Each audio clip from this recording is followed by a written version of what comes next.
Well, hello guys, welcome back once again to the LIDOMA Asia Presents SA versus SEA Open Challenge. And we are here to present you the back-to-back five amazing matches coming in from Group B, if I'm not wrong. My name is Rita. Along with me, we do have Santa. And Santa, how excited are you for the day, man? Because 5 to Hello, 5 right. back-to-back matches. And I guess the aggression will be there, so yeah. Absolutely excited and pretty much looking forward for some amazing fights to happen amongst these best of the best teams. So, looking at the prize pool distribution, so 750 US dollars for the second hashtag 2, we have 300, followed by 200 and 100 for the hashtag 3 and 4 to 5. MVP will be getting a 50 USD prize.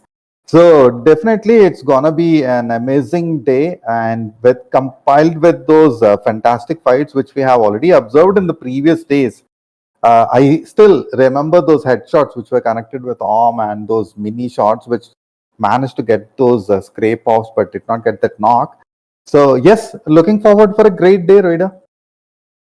Definitely have to see all of that happens. And eventually, if we talk about the prize pool, as we can see, $1,500 of a prize pool is actually at the stakes. And if I talk about the point distribution system, that's kind of good because obviously it promotes teams to be a bit more aggressive. Because if we talk about the placement points, only the top three teams are going to get, I guess, somewhere around 5 to 10 points in their favor. The team which has the chicken dinner is going to get 10 points. Second position is going to get 6 points. Third position, 5 points. And then if we talk about the fourth position team, at that point, the point distribution system allows the team to have still some kind of point. But after that, if I talk about fifth, sixth, seventh, eighth positions, at that point, 3, 2, 1, like that, the points are going to be. But if we talk about the teams list, well, the teams are absolutely amazing. We have STALWART Esports, we have the Real Soldiers, DRS, SKYLIGHTZ Gaming, MABETEX Esports, A1NB, DEADEYES, NB Esports, T2K, Leo, IHC Esports, For Michael Vibes, I8, and eventually Raw Official. Along with that, we have 7th Element Esports, GSM, VENOM. Well, I would like to add on, guys, Raw Official, 7th Element, GSM, and VENOM. These are few teams which have qualified from the quarterfinals to the semifinals. But the other teams, the rest remaining, I believe, 12 teams have been already invited in this particular meta, and I'm definitely looking forward to see how far the competition goes on. But let's have a look at the map schedule as well. As we can see, from Erangel to Sanhok, this journey will be amazing. So the Group B day, the semi-final matches, Erangel, Miramar, followed by Erangel, Miramar, and then Sanhok. Obviously, Erangel, the most favorite map of the players as well as the viewers. But then the Miramar matches, they will be also quite deadly, particularly the sniper shots. But right now, looking at the flight path, quite an interesting flight path, starting from somewhere around Kameshki and ending at the outskirts of Premosk. So in between, players can have their, they will definitely have their favorite locations, and can we expect some early fights or not? We have to just wait a bit. So the flight path covering Yasnaya School, Pochinki, Ferry Pier, and then the other end of Premosk. On the other side, we have Lipoka Prison Shelter, Milta Farm. One of my most favorite locations, Raider, is the military base.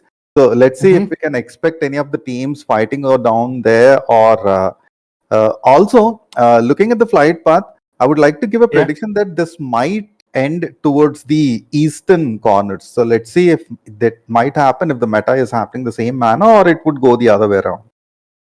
Alright, let's have a look at it as well. But Yasna Polana definitely is going to be the home of A1NB Sports. On the hindsight, if I talk about the military-based region, I believe MABETEX is one of those teams who loves to drop over there. That's a home drop location, and that's exactly where they're trying to root for. And MABETEX Esports is one of those teams which can actually provide a lot of decimation whenever the situation demands. But it does feel like that one good lineup of MABETEX Esports is there in Lipovka. Another one is falling there in the Sosnovka Islands. I believe that could be for Michael Vibes. I don't know about the whole exact lineup scenario for now, because we can see that one good player of the particular team is known as MABETexGSM. I guess that is for Michael Vibes, if I'm not wrong. But other than that, we have STALWART Esports trying to take up a fight in the military-based bridge type of scenario, and also with that we have STALWART Esports' Action and some other players pretty close to the Milta vicinity. I would love to see how that fight goes on. But VENOM is in a very close vicinity with MABETEX. This will be a very big challenge.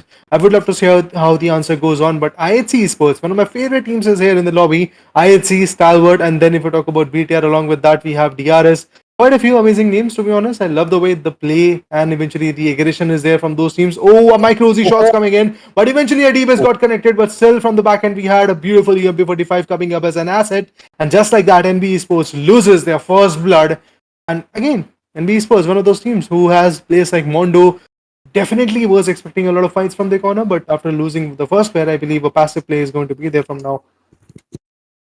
While the shots connected by DBS were deadly at the same point of time, the retaliation with the UMP 45 has definitely given an edge over the opponents.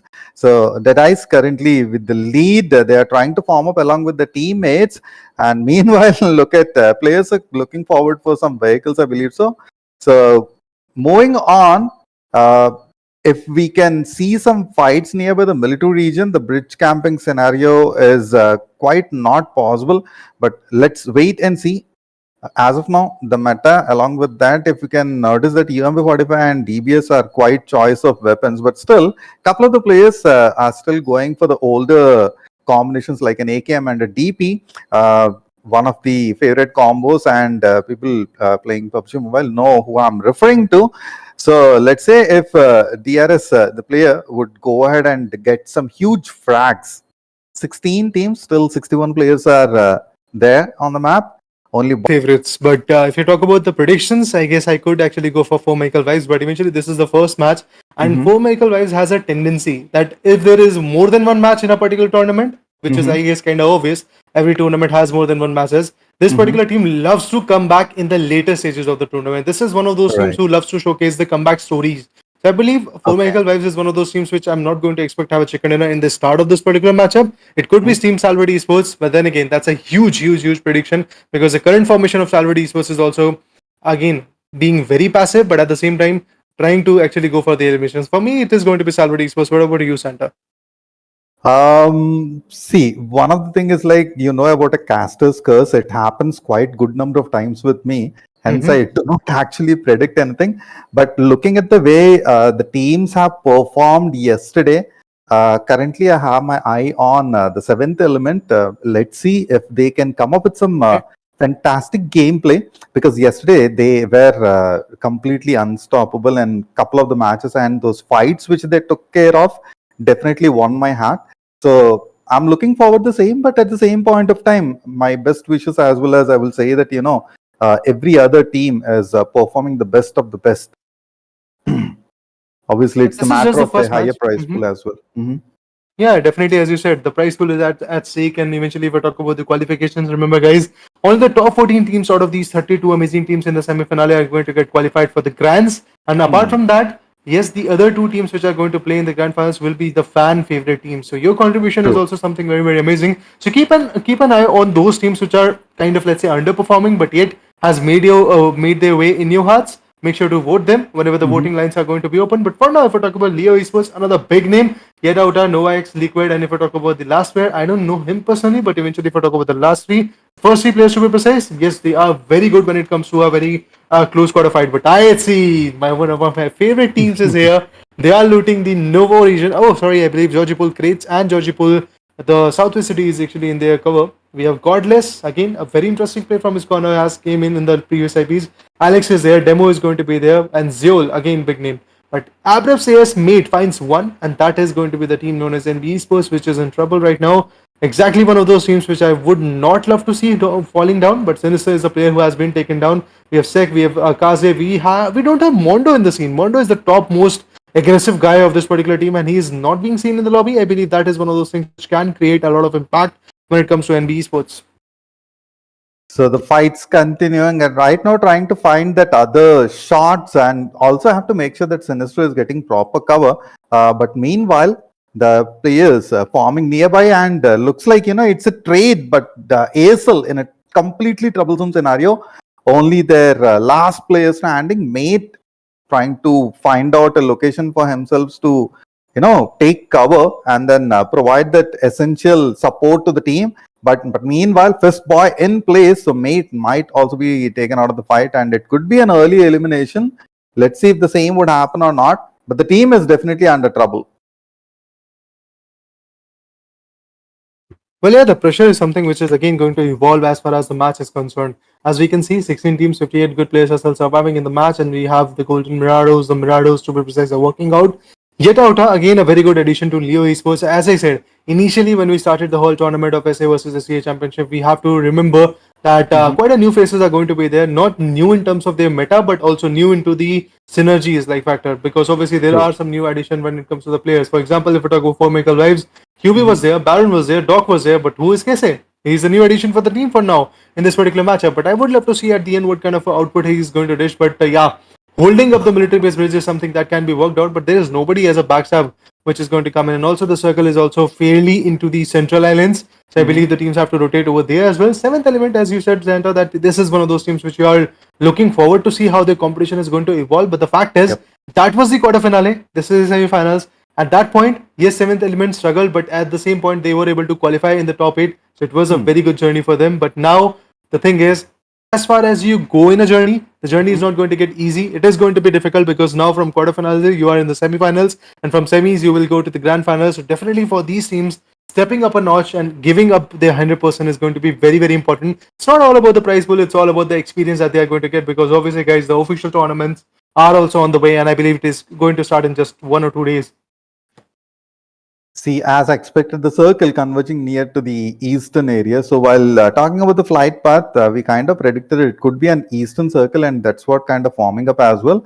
And also nearby the farm area, we have like 4 teams converging on each other, trying to find the sweet spot and to take couple of frags. Already, some of the players have took explicit amount of damage, and look at that knock was able to get. Okay, this was the earlier fight which continued. As they were able to take those frags and then maintaining the cover, but in between couple of the players totally being annihilated. Immediately they are trying to farm nearby the bridge area, but then the rotations have to happen, and even the circle is not favoring the bridge.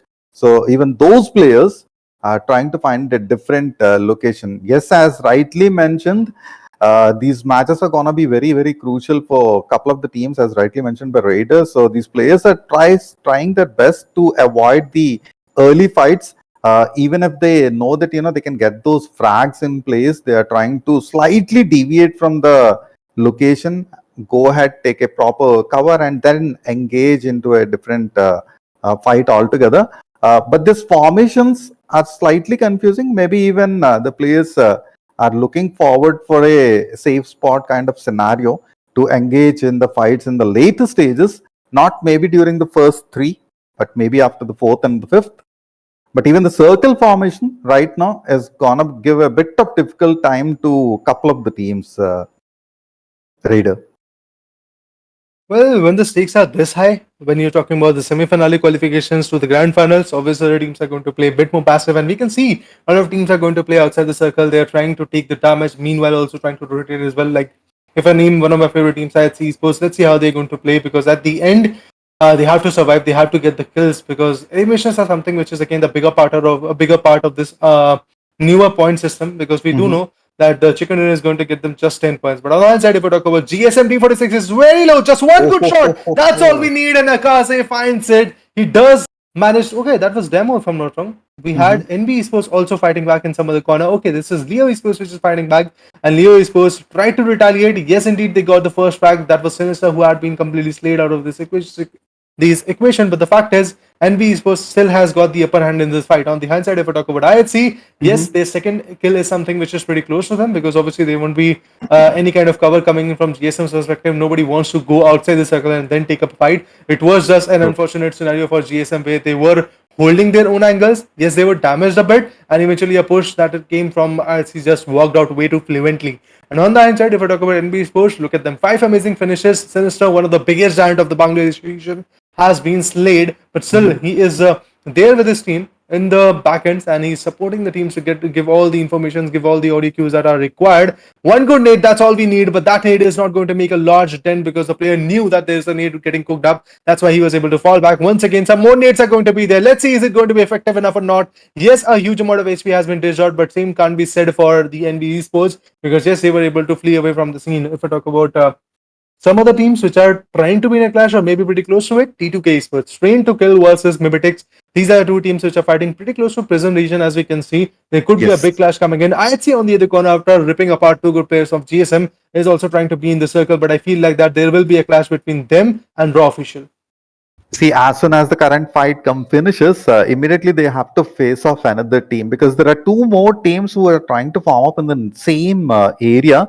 So the shelter fight and the prison fight would kind of like defending, and there we go, the UMP shots and the perfect headshot connection. But these follow-up shots, that's what it was, kind of a third party sort of scenario, but the players are totally scattered. T2K in between trying to defend themselves, have to see if they will still get into that location where they may have to face a couple more teams. As soon as the revive happens, they have to get ready, and the grenade getting cooked, but that gave a bit of damage. That's all. Raw in a slight bit of trouble, uh, finding that location to safeguard himself, as well as is trying his best to provide cover to the teammate. But the DBS again, look at the takedown, easily be able to save their team members. I have heard from a couple of players that DBS should get banned, but we see 1HC again getting that crucial knock. I think Godless was being irritated a little bit in the earlier fight, but there we go, finishing up the second player as well. Now 1HC, as of now, confirming those kills, and that's gonna be a add-on to the next set of fights. But at the same point of time, they cannot take a breath because there's one more team who's gonna form up from this 6, and the fight would continue.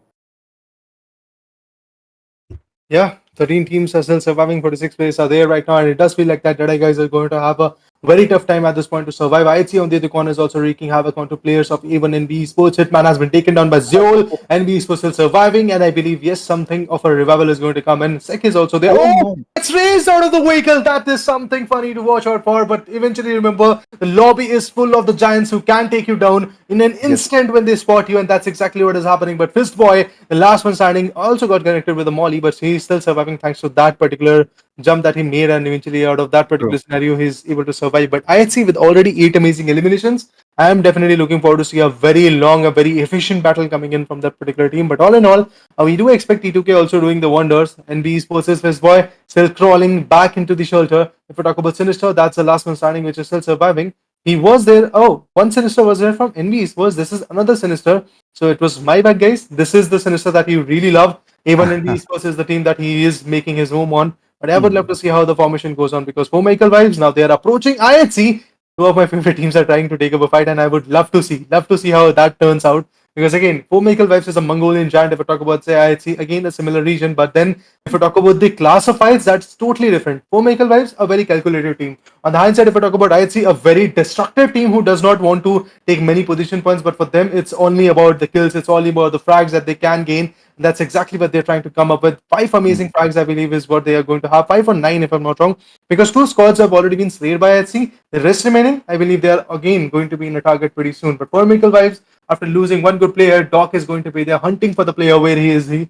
But I guess IHC is going to just fall back into the circle, because again, it is really very important to be in the circle and then eventually take up a fight. Obviously, if you pay your respects to the play zone, I guess the play zone is going to not bite you back. Definitely, and look at the circle. I just hope that it's not gonna finish nearby the shelter or under the bunkers. Otherwise, it will turn up towards a heel battle kind of ending. But meanwhile, those frags, 1HC, losing one of their player, I don't think they will get an opportunity to revive. Meanwhile, Leo getting into a troublesome tight spot. They have been fighting for this location from almost the past 5 minutes. Noticing those frags coming in, those grenades, they are prepared. Totally have defended the location for the fight if it happens for a shelter kind of closing for the circle. And Leo getting ready for the same, but the fight is not over for them. This I think it's either the third or the fourth fight at the same location.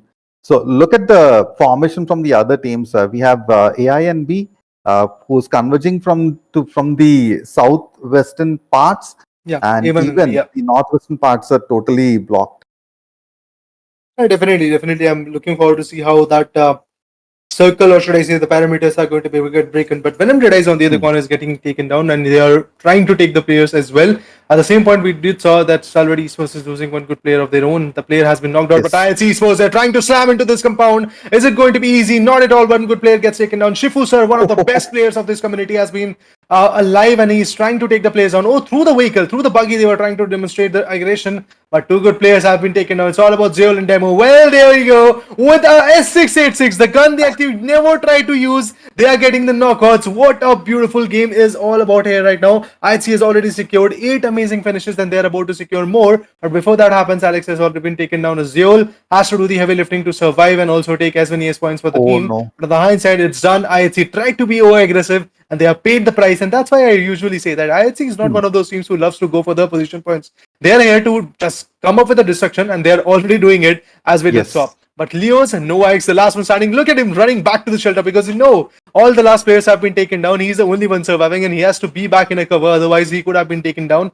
That is why the opportunity falls in the hands of T2K to just come over here and come up as a third party and take down the whole team of Team Deadies, if I'm not wrong. So yeah, they're in a pretty close circuit. Yep. Here you go. The Kupaji is going in. It is in the smokes. The players are here. Sprays goes in. Random pre-fires, and there you go. He takes all of the players down with that 8 amazing eliminations. XMPL has got 5 good kills in his favor. What more do we need at this point? A full 4-man power with that 8 amazing eliminations. Everything that was really needed is already here. But DRS, the Giants of PMWL, let's see how they're going to perform. Delta finds another one. That's MABETEX's KC7K, who has been performing for the team known as for Michael Vice, is already getting taken down. But Delta, he's going to get spotted, that's for sure. He's in a very open spot, and yes, he gets spotted. Yes, indeed, he gets taken down. He's going to get completely finished off. That's exactly what happens. But if we talk about the last few players, I guess it will be very difficult for them to survive because already the zone is going to pressurize them. This is going to be the 5th floor zone which is going to come in.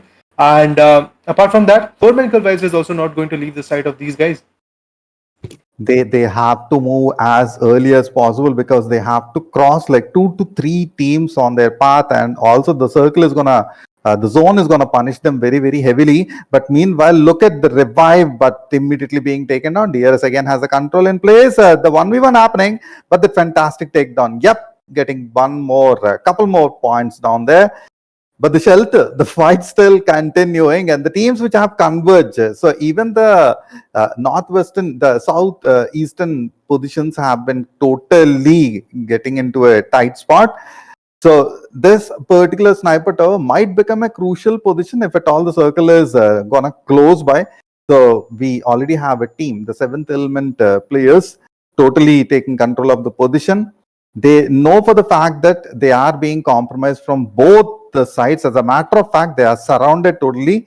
So taking control of the situation. Leo on the other side, the last man standing, made sure that he is alive so that the team gets good amount of position points, and he's going to move out as and when he feels that it would be safe enough for them. In between, T2K forming up and looking at the sniper tower, did not I don't think he noticed the player who took position on the upper floors of the sniper tower. So 7th element as of now in total control of the sniper tower, but the team member was not so lucky enough.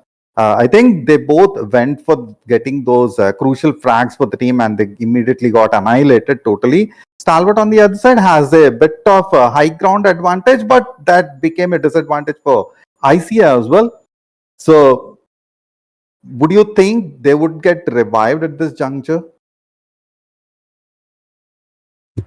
Getting a revival in this kind of chaotic zone is obviously going to be a big challenge, but eventually you can take a part in it when you have the smokes. But look at those vehicles coming here and there. They're trying to just completely press them out of the equation, but Onho has been taken down. If we talk about action, one of those players who is known to be very aggressive in the current official scenario. But if I talk about Bot 69, yes, he fights back. The DVS is working out. Agonexite is actually having a tough time. But yes, Falak finds the way back in the game. Agonexite will come back in the matchup because STALWART Esports now has been eliminated at 7th positions. All they are going to get is just one good position point. That's all, man. So much so that this kind of effort was there, but eventually we can clearly see that 16, 17 players are still surviving in the game, and it does feel like that the challenges are just getting escalated. That nade, my mate, what a nade came in. But that Venom Redice is just going to be left with just 2 players, I believe, and they're going to fall back into the circle with the buggies that they've got. But while going into the circle, 7th element will contest them, T2K will contest them, because T2K has got the full 4-man power. All they have to do is just I guess make sure that their 4 players survive till the last few zones, because at that point they will be able to completely shut down every single possibility of a team circling or maybe trying to be into the circle. But Agonexite, we have Museum, We have IQ. This is one of those teams which is just completely unchanged, to be honest. From the last time I did cast them to this time, like in approximately a span of, like, let's say 3 to 4 months, there's not even a single change coming in this particular team, and that's a good part because then you have the synergy. And it is actually looking like a very good synergized team because look at their workflow. They've got 6 kills without even a single frag, another T2K in the formation. Yep. And fight at shelter still continuing. Looks like, they have Sinister has decided to take care of Leo on the lane and then move further. Meanwhile, the upper planes are still continuing, and couple more frags coming in. Flag, Falak, who has been trying to get the sweet spot right in between those two ridges, has been locating the opponent players, but looks like, it did not work out as he planned and got totally dissimulated. Meanwhile, T2K finding those locations with the, has been rotating from quite some time, but it did not fare well for them as well. The odds were not in their favor. Two of their players being taken down. It's gonna be a tough situation for T2K to take care of the second set of fights. As soon as the stage 7 starts, it's going to be a hot scenario. Another team being taken down. So there we go, guys. We have the last 4 teams. Falak again retaliating right now. 7th Element on his scope, who has maintained #2 position, but doesn't look like the frag would continue. And Falak immediately, I think his armor has totally been shredded, so he's getting knocked easily. At this particular juncture, I don't think they have a better position, but 7th Element still maintaining quite a good stronghold on the sniper tower. Let's see if the circle favors them and gives them an advantage. But in between, Sinister going for another frag. T2K in a big time trouble. Rig is down. So there we go. Look at those shots being connected, Raider. Yeah, I mean, the connections are something which is again going to be very, very crucial. As we can see, Yuzum finds a beautiful nade onto 7th Element. And the fact is that you said, like, maybe if the Mushroom Tower is still going to be in the circle, it will be very easy for 7th Element to secure a beautiful Venomous chicken. But the problem is, the algorithm says every now and then, even if the 6th particular play zone is there in a compound, the 7th and 8th won't be. And at that point, you have to push outside the particular compound that you're hiding in. And that at that moment, maybe where 7th Element is going to get taken down. But even before that happens, we can clearly see 2-3 players have been taken down from 7th Element. The last one is going to be Tokosaurus. He is there in the vehicle, if I'm not wrong. And I don't think so he will survive. I don't think so he's going to live up for the another circle, because of the sprays, because of the damage, the effectiveness of the particular gun game that is coming from multiple teams, be it X, be some other team as well. Look at that need. IQ finds 1. Tokosaurus is just barely holding to his breath with 1 or 2% of his HP, but that need will end it. There you go. What a placement. And exactly, tit for tat situation coming in. T2K retaliates with a beautiful nade of their own. But what is that? Sinister. I mean, you were the solo man standing and he's still surviving and still standing in the game. Hands on, man. There is a possibility that he can do a 1v2, and if that happens, the Bangladeshi Giants will be so happy about him, because obviously this guy from the Bangladeshi region is just so amazing, to be honest. He's actually one of those players whose fan following is made that game popular in that country.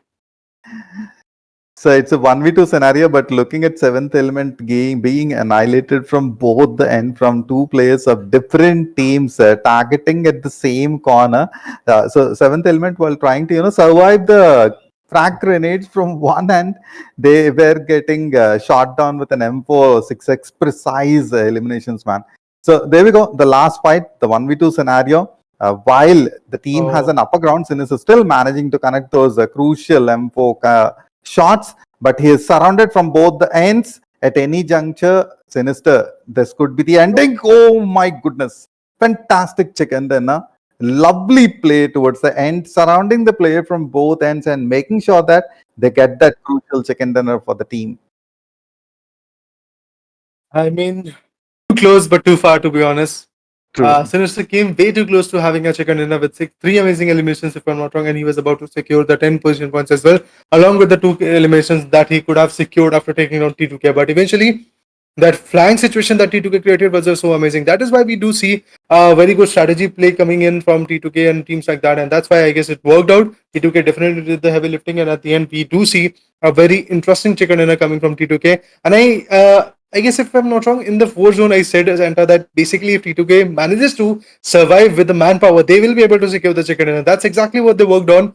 Till the last, they were trying to just struggle and also maintain their own manpower. Yes, I do know that the last 2 players were taken down, but eventually 2 were still surviving. At that point, the enemy had just one player standing, and Yes. Sinister, man, hands down, what a survival from your corner. Because yes, indeed, in the third circle or the second circle, the whole team of A1 and B was taken down. It was just Sinister surviving, and today he proved himself quite fruitful for the team, because where at that point where team A1 and B was about to secure 0 points, this guy manages to secure 9 amazing points for a team which was about to go down in just the second circle.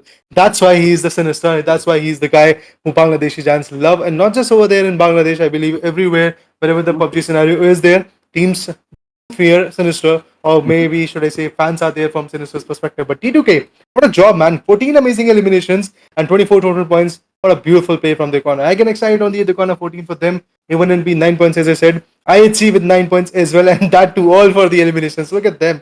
Went out way too early, but still there in the leaderboard. Yes. Particularly the frags which have been secured by T2K in the shelter region was amazing and awesome to watch. As soon as they realized that, they had a very good chance of reaching in and grab those good frags, and they maintained the same. Seventh element, I felt a little bad for them. They totally got surprised with the attack. The frag grenades and the M4 precise connecting shots totally took them out of the match. Talking about the rest of the teams, they have played the best of the best. There were quite good number of early team eliminations. Otherwise, we might have noticed a bit more of action towards the end stages. But here we go. That's the first match. So let's see how it's going to happen in the next set. That's going to be Miramar. So still, look at the highlights. I will be waiting for the fight which happened nearby the shelter region, but this was the first ever elimination. As soon as managed to get those DBS connections, immediately the UMP45. But the precise connection from Alex, that single tap, and here we go. I think this was the position where T2K grabbed almost 6 to 7 kills or eliminations back to back. Yeah, not just T2K. At that point, I believe IHC was also just being very aggressive. Indeed, if I'm not wrong, DEADEYES was also trying to be very, very effective, and they had some decent kills. But after that, T2K came in, and in a span of like, let's say 2 to 3 seconds, all of the members of DEADEYES were taken down. Exactly that's what happened to Formical Vibes as well. Their players were getting shut down, but eventually, look at this clash coming in. Well, stopped him with his Mirado and took him down with his guns. That is the kind of guts that we really need. On the hindsight, if I talk about STALWART esports, there was a fight, and Falak decided to go ham with the DBS, and yes, he indeed impacted with the last DBS connection onto the last player of team STALWART esports. But that nade, man, what a nade play in this particular zone.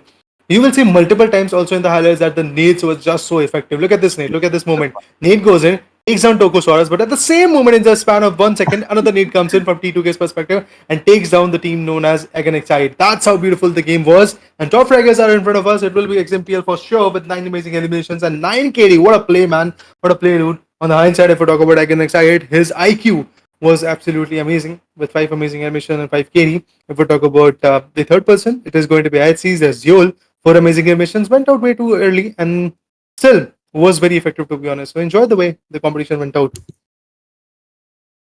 Absolutely. So let's see if they can have a better comeback, and we'll be hoping for some more amazing games down the lane. So the next match will be Miramar. I would be waiting for those awesome sniper shots. Yep, the arm play or the Card 98 play, Reader. Yeah, definitely. The bolt action is something that we are missing a lot in the Miramar scenario. But when we have teams like STALWART, when we have players like DRS's Rule Sochi, we definitely expect a lot of arm shots and M24 shots coming into the play, because these guys are known to have exceptionally well built synergy when it comes to those guns. But for now, I guess the first match is already done. Remember, guys, 4 more matches to go, and after that, this particular group B, day number 1, is going to be over. And tomorrow at 10:30 AM, once again, we are going to bring back you group number A. And in that, again, another set of amazing 16 teams are going to take up a part. But for now, I guess, the competition was absolutely amazing. We did saw in the overall standing, a lot of buffer was there. But after a quick short break, we'll talk about the second match of the particular day. That is the map of Miramar that is going to come in. So yeah, enjoy the break, and we'll be back.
Well, as promised, indeed, after a quick short break, yes, we are back on the desk. My name is Radio. Along with me, we do have Santa on desk. And eventually, if we talk about today's scenario, yes, I guess initially we did saw 5 amazing matches of Group A, but now talking about the Group B, we did saw a beautiful comeback of T2K in the scenario. What a beautiful banger performance initially, but all they have to do is just be consistent because consistency is out of hands in the map of Miramar, or maybe in the next Erangel that will be coming in pretty soon. Things will change very rapidly because there is not a lot of buffer. 24 points is what T2K is at. The other teams, which is also pretty close to them, is going to be like somewhere around to like 14 to 17 points in their favor. So one good match, one chicken dinner, and it can change the destiny of T2K from first position to maybe third or fourth position. So for that now to happen, T2K has to be consistent. What about that, Santa? See, the manner with which they have performed in the first match, that itself kind of gave a statement. Uh, with the performance, they made a huge statement that we are here for the frags. And the way they rushed in towards the fight at the shelter looks like even they were rotating in. As soon as they found out the sweet spot, they moved. They got those frags. They got the position points as well. And the final stages, like the play which they have performed, was deadly to watch. So obviously, I'll be expecting another fantastic play from them, even in this particular. So let's see if the same would continue, or some other team would, totally annihilate their performance and would try to, climb up the ladder. It's all about the points. So you have to take care of the other team and you have to eliminate them and move on. Yeah, definitely. Eliminations are something which is again going to be part and parcel of this particular lobby, and we have seen a lot of amazing teams which are trying to initially step up the notch or maybe get some good aggression fights. For example, if we talk about Deadeye guys, like they were very effective initially when they had True. the shelter compounds in their favor, but IHC came in, they swooped down two to three players of that particular team. But while they were giving the revival, T2K came in, and also that was a third party, so T2K was able to completely shut them down. And that's why Deadeye guys, when they don't have the right idea or maybe right angle in their favor, when they are stuck in an open region, exactly this kind of play is going to come in. But guys, we do remember and we do know that Miramar is up next, and in the map of Miramar, we do see a lot of open fights coming in. And at that point, I probably will be loving to see some plays like that. I would love to see something like that. Maybe a third party situation would be coming in, or maybe a fourth party, or maybe a fifth party. The vehicle are going to clash. The rotational clashes will be there. So all of those things are obviously going to add up to a very good match. But at the end, True. whoever secures their position in the last few zones is going to be very important, because you have to have those position points. You have to be in at least top 3 if you really want to hunt for those position points. Otherwise, a number of kills is going to give you a number of opportunities. That's exactly what IHC was keen on, and we did saw IHC, despite of the fact that they went out at maybe like let's say 12 to 13th position, but they still had 9 points, and that is why 9 eliminations made them to be at the 4th position in the overall standing for now. So IHC, if I talk about them, a small insight from my corner to my audience, that teams like IHC, or should I say any other Mongolian team, take it, maybe be it like basically let's go for Formaical vibes. If we talk about IHC, if we talk about STALWART esports, again kind of a similar region, but then again, these teams are one of those teams which are very effective when you talk about the map of map of Miramar, because at that map they can control how they have to play. But if I talk about Erangel, those surprises. If I talk about Sanhok, surprises are going to be there. But whenever it comes to the map of should I say Miramar, these teams kind of have a free hand. They can roam around, they can shut down the players, and they have that superior kind of gun game into their favor. But well, if we talk about the rosters that they're playing with, yes, it has changed. STALWART esports players like Oho, Bot 69 are coming in. I don't know if they are the real players. Like for example, Top is there, Pika is going to be there or not. But on the hindsight, we did saw action. So action can be very fruitful from STALWART esports when we talk about the map of Miramar. But while talking about players like for Michael Waves, in that particular team, we had Doc, we had one more player that was representing for Michael Waves officially, but the other two players were again exchanged, were again replaced. But IHC, they had the full manpower. So I believe IHC could be fruitful in this particular matchup. Let's see if the how it's gonna progress. Obviously, it's the beauty of the game that once you're comfortable in your location and in a particular map, particularly when we speak about Miramar, you need to know those regions where you can get those easy frags. At the same point of time, when you know that you're gonna get that elimination done in place, you might get surprised from behind as well. So while you're covering your 6, you have to get those frags in place. It's totally kind of like a mind game, and look at that beautiful flight path. So covering all possible regions and kind of sort of favoring the northeastern areas. So can we expect a northeastern closing or not? We can definitely see during the later stages of the play. But at this juncture, I can definitely expect a fight happening. So let's see if the same. Yep, there we go. The first blood already in place, trying to find the cheeky spot, or while grabbing the guns, a couple of the players got compromised, kind of scenario. So maybe it's like 2 to 3 kind of early fights happening, Raider.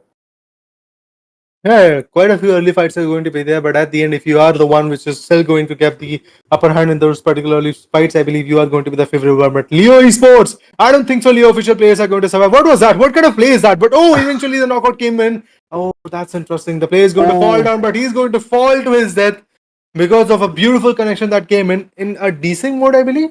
But still, 2 good eliminations coming in from Leo was absolutely amazing. But at the end, we have to consider the fact that the players are still getting picked off. Another beautiful S686. Oh, S1987 shot was there, but the player is going to get damaged with the need, that's for sure. But still, the M16 is going to be impactful. Oh, even before that, the player gets taken down. That's a sad sight to watch because NB Esports, they have lost 3 good members. Where is the last one? Where is the last player surviving? Okay, the name is Sinister, has got the barrel, but the barrel does not have any kind of ammo as we can see for now. Oh, he does have ammo, but maybe that was a glitch by the API. But for now, Sinister is just rooting for the last player to spot him and eliminate him so that he has the upper hand in this particular situation. But look at Yetauta. He's just crawling back to his teammates so that he can come up with a revival. The smokes are obviously going to reveal his position.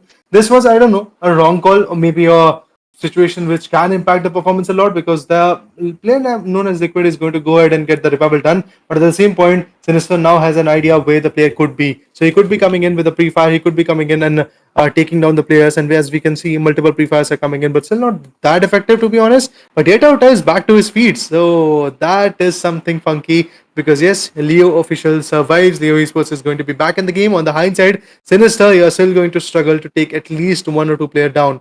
But as we can see, these vective sprays are coming in. Just a small pixel peak. That's all he needs at this point to take down the player who had been already taken down. Oh, another shot goes in. Connection was not that optimum. Oh, this shot could have impacted the player. But no, that's not what the synergy is all about. That's not what the situation is all about. Does not have any kind of utils when it comes to healing for Leo officials is Yetauta. But I believe he's going to repatch himself because one first aid was exchanged and all of the information definitely has been relayed. He drops down, but he falls to his own death. And just like that, NB Sports is wiped out at 16th position. I was not at all expecting this kind of a play coming from NB Sports. This is one of the amazing teams coming from their own region. But the way situations turned out, I believe, yeah, they have to figure out some other strategy to fight back in Eraser. Obviously, that was not the position or the place they have expected. So these kind of situations are quite common. But at the same point, there was a deadly fight. Sinister tried his best of the best to get those elimination points at least, because he knew that, he's not going to get the position points for the team. So he fought till the end, just that he didn't had a good amount of armor or utilities in place to safeguard himself. But that's the beauty of the game. As one player is being taken down, the other raises to go further.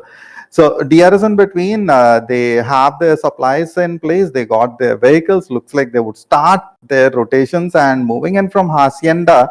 Have to see which team would get down into their line of fire. T2K on the other side, they are definitely rooting for the second win as well. Has good amount of supplies again. Might look forward for a couple of those early fights, but again, we have to keep in mind this is the first phase. Yet the players are locating those supplies which they need and also trying to find out the best of the best loadout along with the attachments, which will also make a huge impact in the later stages.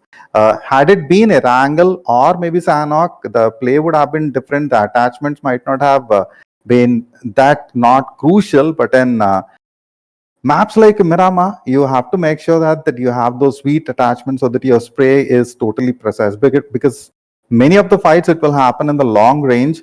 So you have to get ready for those long range fights while keeping in mind that you have good weapon attachments for those mid to long or maybe a directly close range combat. So as soon as I see UMP, we all know for the fact that they are making sure they are going to get into a close range combat kind of scenario. And particularly when I see the combination of an AKM and an M4 or an AKM DP or maybe an M4 and a DP, it's quite evident that the player is going to go for a mid to kind of a long range scenario. At this juncture, Yet to see if any of the players went for those bolt actions so that we can look at those sweet headshots in later stages of the game. Reda, are you a fan of a sniper kind of gameplay or an assault kind of mode? See, as a Casa, as an audience, I definitely would love to see some chaoses, and that is the reason why I do love the assault mode type of weapons. Because if you have an M4, if you have a Thompson or an UMP45 or maybe a DBS as well, you do see a lot of close quarter fight. But eventually, if I talk about the snipe shot type of gameplays, we have to remember for a fact that this is a competitive scenario. We are fighting for the grand finals. We are fighting for the prize pool of $1,500. So I don't think so. The teams are going to be that, should I say, trustworthy for those snipers, because again, players are jiggling all the way. Every now and then, the players are going to jiggle, and we do know that even if a small pixel gets out of the equation, you are going to get taken down. But as we see, this is what the example. This is the example that I was talking about, and that the DBS, or maybe let's say the Mini 14s, are some kind of weapons which can be utilized at its full potential when we talk about the long range fights. But what a play, man! Deadeye guys once again had the initial control, exactly what they did in the previous matchup of Erangel, if you guys remember. And once again, they are falling short of breath, because the last man standing, or should I say, the second last man standing, is going to be Shifusar or Chipkusar. Okay, the name is Chipkusar. That's kind of funky. But on the hindsight, we have got 7th Element's T24 OP. Oh, look at the damage. He's barely surviving with just 1 HP. One good nade, and that could be it. But that nade placement was not that on point. I do feel like that there has to be a push coming in from this particular guys. But they have already secured 2 good eliminations. Tokusaurus is going to come up with a flank angle. This will in turn retaliate and maybe give a very good angle for Deadeye guys players. Look at that M24. Look at that M24. It won't be fruitful, that's for sure, because we do have a UMP45 play coming in. Along with that, we do have some beautiful Mini 14s also working out. There you go. Yes. Before going into the peak, we did saw a beautiful spray getting connected, and with that, 7th element has secured their 3rd frag. But will it be possible for them to get the... Okay, again with a Mini 14, because obviously while jiggling, he won't be able to just pinpoint precise that spray, that shot from a bolt action, but you can actually trace it with a Mini 14, because you have 30 bullets. You have no recoil, no, or let's say lesser amount of recoil, and also you don't have to just close the scope, cock the gun once again, put the bullet in it, and then eventually reload it. You don't have to that, or you don't have to do all of those animations, which can easily take away that crucial time where you could have attacked the player and eliminate him. So I guess that is the reason why everybody either goes for the close quarter fight in terms of UMP45 and DBS, or they chooses in this particular map, they choose the SKS and the Mini 14, depending on their own conventional approach in the game. See, it's not that easy to connect those Mini 14K shots, particularly when you're quick tapping. You also have to make sure that your aim is precise. So managing both while you're getting shot from behind or while you're expecting another team to do a third party, but still managing to get those eliminations in place is not at all easy. But that fruitful result, that sweet eliminations, and getting those elimination points. So as of now, 7th element with that sweet frags have definitely entertained us and has showed us that you can definitely go for the play. Meanwhile, the fight converging, and they are surrounded from both the sides, even trying to flank them from the other corner. As of now, it looks definitely so that Skylight Gaming has that advantage position, but at the same time, it may turn away from him. Alex, meanwhile, taking down one of the player. So one more fight happening parallelly. 1HC, while 4 Miracle Vibes have a better position, but the spot where as of now DOK922 is sitting down, he has to make sure that his 30 is covered, because this particular position is not at all safe. Particularly keeping in mind that you may have to face a third party kind of scenario.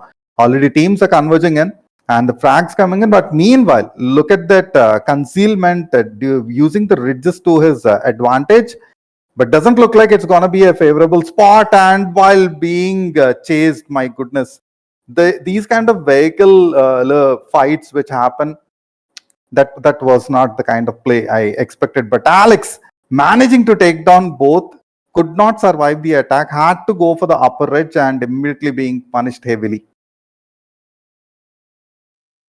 I see at the same point as well. As we can see, getting eliminated is just going to be the factor for them, because obviously the performance is just going to get depleted for now. Abra Says on the other corner also is about to receive a lot of dreadful fights on their faces, because 2 good eliminations have already come. QB is there from 4 Miracle Vibes, so I'm kind of happy about that particular perspective as well. But if we talk about DRS, we have Delta, we have Rule Soji, but where is Killer? Where is Gante? because those are the two players which can easily bring back the glory for the team known as DR, as the real soldiers are here to fight back. T2K, the team which actually took the championship in their particular favor in the previous matchup, will they be able to get another chicken dinner? And the 1v1 coming to the play, but the IGL gets taken down. Rules OG, the formulator of this fight, has been picked off. Maicha also gets picked off, and with that we are left with just the Delta. The support team, support player of the particular team is already here, but I don't think so he's going to survive, because again, look at him. He's stuck behind a boulder, and multiple angles are already getting converged, and there you go, it's done. Tudor finds him. With that, T2K still survives, and they've got 4 amazing eliminations. They've already secured 28 amazing points. All they have to do is just be consistent. Again, I'm going to underline the fact that they have to maintain their manpower, because be it Miramar, be it Erangel, be it the Sanhok, you have to have that manpower if you really want to go for the chicken dinner. But on the hindsight, if I talk about teams like STALWART Esports, look at them. What a comfortable play from the corner. Picardo and the whole control of the backend ridges of the Picardo is there for them. ISC is pretty close to team Raw Official. Raw Official is pretty close to team T2K. So yes, multiple teams are in the close by vicinity. SKYLIGHTZ on the other corner is also fighting. This is kind of funny, because Abra Said is there fighting for SKYLIGHTZ. I guess, yeah, there you go. We have to see how this formation goes on, because remember, guys, Abra Slayer was there in the quarterfinals, was eliminated out of it because of their performance. But for now, they're fighting for Team SKYLIGHTZ Gaming. Maybe a new banner will give them the hope to just bring back the glory in the game. So the fight, whenever it happens nearby the church area, particularly the location is slightly compromised, kind of, because when you're engaged with a single team, you can always have to be ready for the third party kind of scenario. But finding that cheeky spot, immediately that quick peek, oh my goodness, but they couldn't take care of a while fighting against 4 players, managed to get 2 players down, the third one almost damaged. Had he continued the same quick peek kind of scenario, it could have been a 1v4, but in between, Sinister being totally taken out of the play. Raw in between has been taking control of the ridge, and they are dominating the scenario. They have to just take care of maybe, yes, couple more players, T2K in front of them, who is rotating to the other corner, but they have to immediately face off a third party kind of scenario as well. The vehicle is not looking good. Couple more shots on the vehicle, and they could have been down, but in between, the ridge fight, XMPL at the same point of time, those flank shots from behind, vehicle explosion at the same point connecting. The gunfight was deadly between the players. Now have to move in, but the threat is still in place. From the other corner of the ridge, we have Raw Esports, who have been fighting with a different team. Looks like they won the fight. And on the other ridge, still trying to connect those shots, but doesn't look like, they will be able to. 7th element in between managed to get that sweet location. While trying to find out, I think, Raider, it will be a nice push over the compound. But meanwhile, we can definitely see those mini shots. He slightly missed the head, so that connecting to the neck.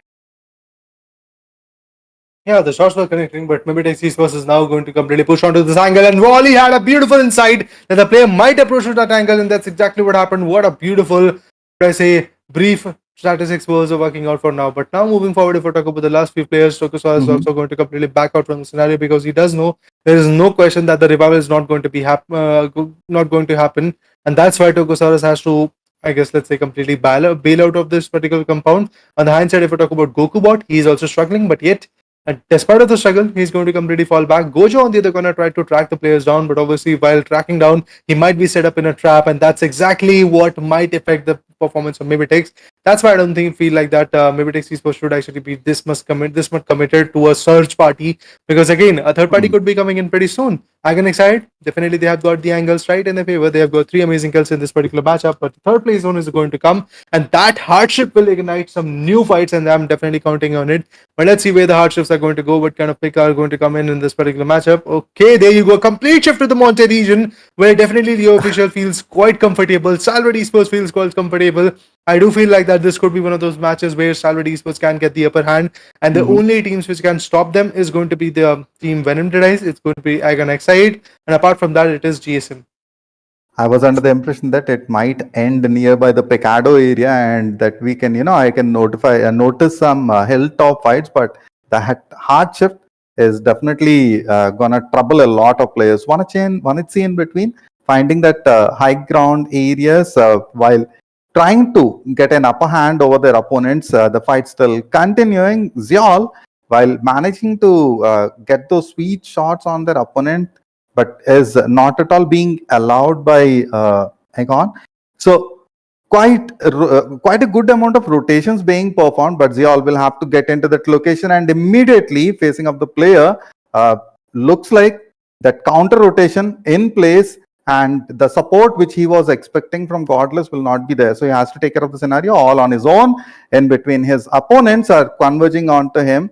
This is not at all looking good for Xiol. He is in a low ground kind of scenario, and that fantastic grenade. Both the players cooking the nade at the same point of time, but then the opponent had an upper hand. Meanwhile, Seventh Element found that location. These are the kind of finds I have been expecting, Raider. Like you have an upper ground scenario and you have a high ground advantage over your opponents. While Goku managed to get the damage in place, he got slightly bit away from the fight scenario, I would believe. So MABETEX locating the place from where they thought of, kind of connecting those shots, while engaging in this particular scenario, they also have to make sure that they have to move inside the circle. So they are clearing their path, desert approaching from a particular angle. And if I say the name incorrectly, please don't mind, Tokusaurus, while providing cover to their team members. But look at that Mini 14, the final neck shot, eliminating and taking down two of the players. So a third party kind of scenario might also happen, but the zone is moving in. They have to finish up as early as possible while trying to move out. For Miracle, slightly in a bit of trouble, but they still have the situation under the control. They will definitely lose one of the player, and rest of them, while trying to move inside the circle, they definitely have to face a lot of opposition. The vehicles are a bit damaged, Raider. So on their path, they may get into an ambush. And to be honest, as you said, the vehicles are damaged, so I believe that ambush won't last long. The team could be taken down in a swift movement of just 40 bullets. But on the hindsight, if we talk about MABETEX esports, look at that pressure coming in. One good player, Zero, has been taken down, and there is no question that the players will not leave him, because obviously, 7th Element's Divine was taken down by these guys. T24 OP has already been picked off. So this is a moment where they wanted to give up a redemption, but Goku brought fall to his own death. Obviously, the animation could be salvaged by the players of MABETEX, but look at this guy, Tokusaurus. Already the back tire has been busted out. Well, there you go. The second tire goes out. He's trying to maneuver his vehicle into a cover, but he won't survive because Gojo, that guy, is going to take the revenge of one loss that they faced. And eventually, 3 good eliminations are already here, if I'm not wrong. The player who dropped down to his death is obviously going to get a bleed out or maybe get eliminated by its own. Nobody is going to have the glory of getting that elimination. But Action is very close to Team MABETEX. Maybe there could be a fight between these two giants, and we all know how Action and the other players from Team STALWART Esports can be. I see Action, both of them are there. We have got Onho in the scene, and also we have Bot99. All of the players are still surviving. T2K is, I guess, eliminated. That's kind of new, because obviously if T2K is eliminated, there is a chance of all the other teams to rise back in the leaderboard. And that's exactly what I was talking about after the first overall standing came in. But yes, you have got a beautiful chicken dinner. And eventually after that, if you are not consistent, there is going to be another team who is going to get the chicken dinner, that's for sure. And that particular team is going to dethrone you in the long run if they are consistent, because you're providing an opportunity, and it is just basically like a water.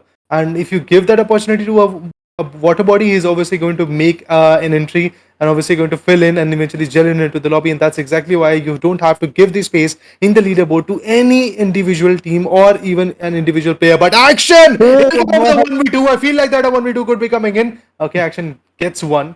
He's going to cook up a nade. Let's see if that nade is going to impact or not. He knows where the player is, so that nade is going to be there. Oh, another guy from Team STALWART Esports is also going to push forward, because they do know that they have created a massive opening, and this is the time where the opening should be utilized. And Action does a 1v2. That's interesting. Wally is also coming into the play. He's the only guy which is still surviving from Team MABETEX, and I do feel like that Action is about to do a 1v3. I'm looking forward to it. He's supporting the player. He's going to pick him apart. But before that happens, Action gets taken down. He should not have been completely finished off. I feel like that Action could be eliminated as a whole, but before that happens, a cover from IC came in. Fortunately, Action and his teammate are still going to survive.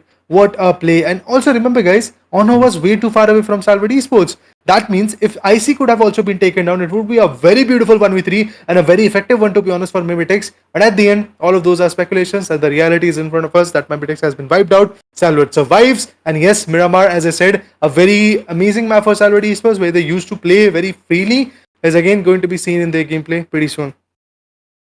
That could have been a very good clutch moment for the player as well. But it always happens that the odds are not in your favor, and kind of sort of it happened. I was quite surprised to see that as soon as he moved out of the location, he immediately got took down. It could have been a bit of lag or maybe other factors which moved in. All right. So the last 7 teams, 21 players remaining. So the stage 4, would this grain make made any kind of change to the play? But doesn't look like the player. Okay, here's under proper cover, and the wooden box is providing pretty good cover for the team. Lateral era, the last action place, or can we say that the open areas in lateral era is not enable a lot of change, or maybe provide good amount of cover for the teams to actually implement the plan of action which happens during the later stages of the game. So while IET is trying to get into that compound and trying to take control, they are facing a lot of opposition from both the ridges. On the other side, CMF, the player who dictator, while he was providing, he had a very good position to completely stop the opponents in the tracks. But while dictator is down, this could be the moment where Miracle is looking forward to take control of the situation. But again, the circle moving towards the western corners. So while Miracle is moving in, they have another opponents on the tracks. So DOK 922 might get into a fight right now. Yep, he had already noticed, I believe so. GSM in between, confirming the frags. So those crucial points are being covered by many of the teams at this juncture. But again, Raider, these ridge fights which happen, they totally change the scenario. And we can expect that, a couple of the players will have to face a bit of surprise while moving down the ridges. Not just a couple of players, I believe a whole team can be shut down at this point, because all of those teams which are stuck at the upper edges, for example, Vermical Vibes, while they will be rotating back to the lower grounds if the circle provokes them, I believe they can easily be spotted, because again, there is not a lot of cover. Again, remember guys, this is not the Erangel where you have the bushes, where you have the trees to come up with the cover. And again, this is the map of Golden Sands. Definitely the visibility is going to be much more higher. You can easily shoot down the players from 200 or 300 meters away, and that's exactly why the players are going to be at a very fatal spot. But look at Again side, as you said, a very good spot from his corner. He's trying to come up with a very good passive play, but I feel like that GSM is going to have a tough time rotating back into the circle. Already Dictator has been taken down, and this guy, Knight, and his teammate Memo, they're also about to get shut down because of the angle that they are actually coming up with. But Falak, oh, you remember guys, this guy was able to take down STALWART Esports with his DBS, but this time he might just go down way too early. The sprays are coming in. STALWART Esports finds one more. It is going to be D46 who's going to get picked off, but Falak, he's doing the job way effectively. Memo, if I talk about him, he's the last man standing of this particular team known as GSM, and that particular team survived from the quarterfinals to the beautiful arena of the semifinals. But finally, an elimination comes in. It is just not thanks to this guy, but also a combined effort of STALWART Esports and I believe AgainXide. So this kind of play definitely helps you out a lot when you have an idea of player rotating from upper edges. So I guess answering to your question, Santa, not just the couple of players are going to get knocked off. Complete teams can be taken down, and there is one example for you, and that was GSM. True. I was totally surprised at the fact that the player was completely under control. I mean, he had the situation under control, but then the third party or the fourth party, you cannot, you can obviously dodge the gunshots from one particular player, one particular team. But you can might fail to dodge the shots from the other sides. But another beautiful nade. What a connection from Falak. Immediately that DBS shots. Raider, as rightly mentioned, he is the player who can totally turn the table. So all alone, but This was what I've been talking about. That was an elimination, but at the same point of time, right before getting eliminated, he has shown a very beautiful play. That fantastic need and DBS shots. Quita, the player who eliminated Falak on the other side, while dealing with the damage, it's only a couple of ridges left out. A bit of compound could be taken as cover, but at the same point of time, the compound is already compromised. The shots are coming from all possible corners. The teams which are moving in from the outer perimeters, they have to face a lot of opposition. So as of now, I can safely say that the players from Raw have a bit of advantage over the scenario because they have hard cover, but they all are also making sure that they're not standing up, because once they stand up, they are being shot from the windows as well as the other cheeky corners from where. Look at that nade. He just survived a little bit, man. Had he not been prone, that could have taken him out of the play. Meanwhile, Yatayota on the other corner, beautiful shots connection. This is what we have been talking about. While you are trying to take cover, you will get exposed, and as soon as you get exposed, it will turn towards either a knock or an elimination. So they definitely have the information in place that two more players are taking cover behind the ridge. In between, look at that nade. If it gets connected exactly, Yatayota could be in a trouble, but he had taken proper cover. I think it's Liquid who has damaged DOK92 at this juncture, Raider. Well. Let's have a look at it right now. I am definitely looking forward to see how this balance is going to get created.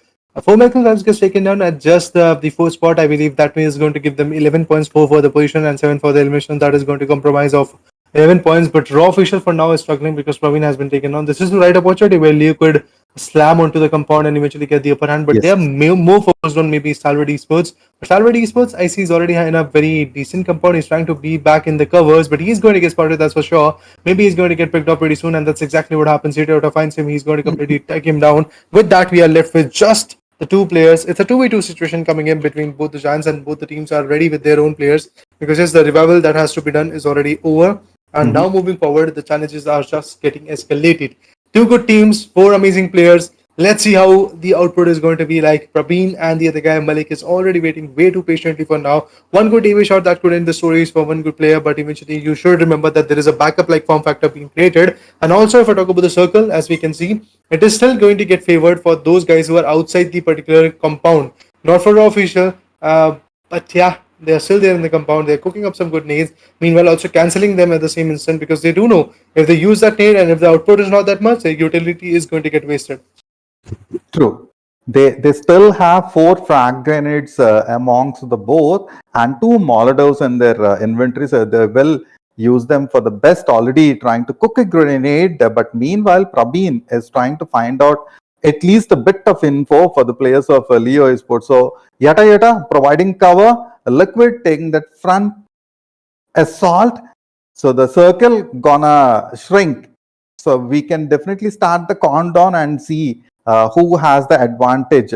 While trying to, as soon as they jump out of the window, it's gonna be an ending factor. At the same point of time, the frag grenades totally making them to leave their position and give that crucial footstep so that the grenade could be properly placed at the juncture. Liquid moving in, he is taking a bit of risk, but this may turn in his favor. Have to see if Prabeen can connect those shots through the windows. It's all about the grenade play at this juncture, and Prabeen's position has been compromised. Liquid also taking a lot of frag grenade damage. Prabeen, while survived, he knows for the fact that as soon as they leave the compound, both the opponents are in place at the lower ridges. So till 2 minutes ago, both of them did not had any clue of the positions of either Liquid or Yatayota. But right now they have pretty good notion. That DBS connection shot, that we go. That's what I've been looking for. Even if you try to aim down the neck and the last takedown, there we go. That's what I've been looking forward for. Fantastically connecting those DBS shots. Raider, as soon as the first couple of grenades which moved in, and when you give your foot, that's gonna turn towards the end, and getting that crucial info for yourself as well as your team changes the entire game. Information is all about the game right now. It is one of the most vital part. Yeah, I do know that trigger discipline, the gun game, the synergy, something which is really very important. But what will you do if True. you don't have an information that there is a player who is aiming on your head? Obviously, you will be spotting the players in front of you. But what about the back end areas?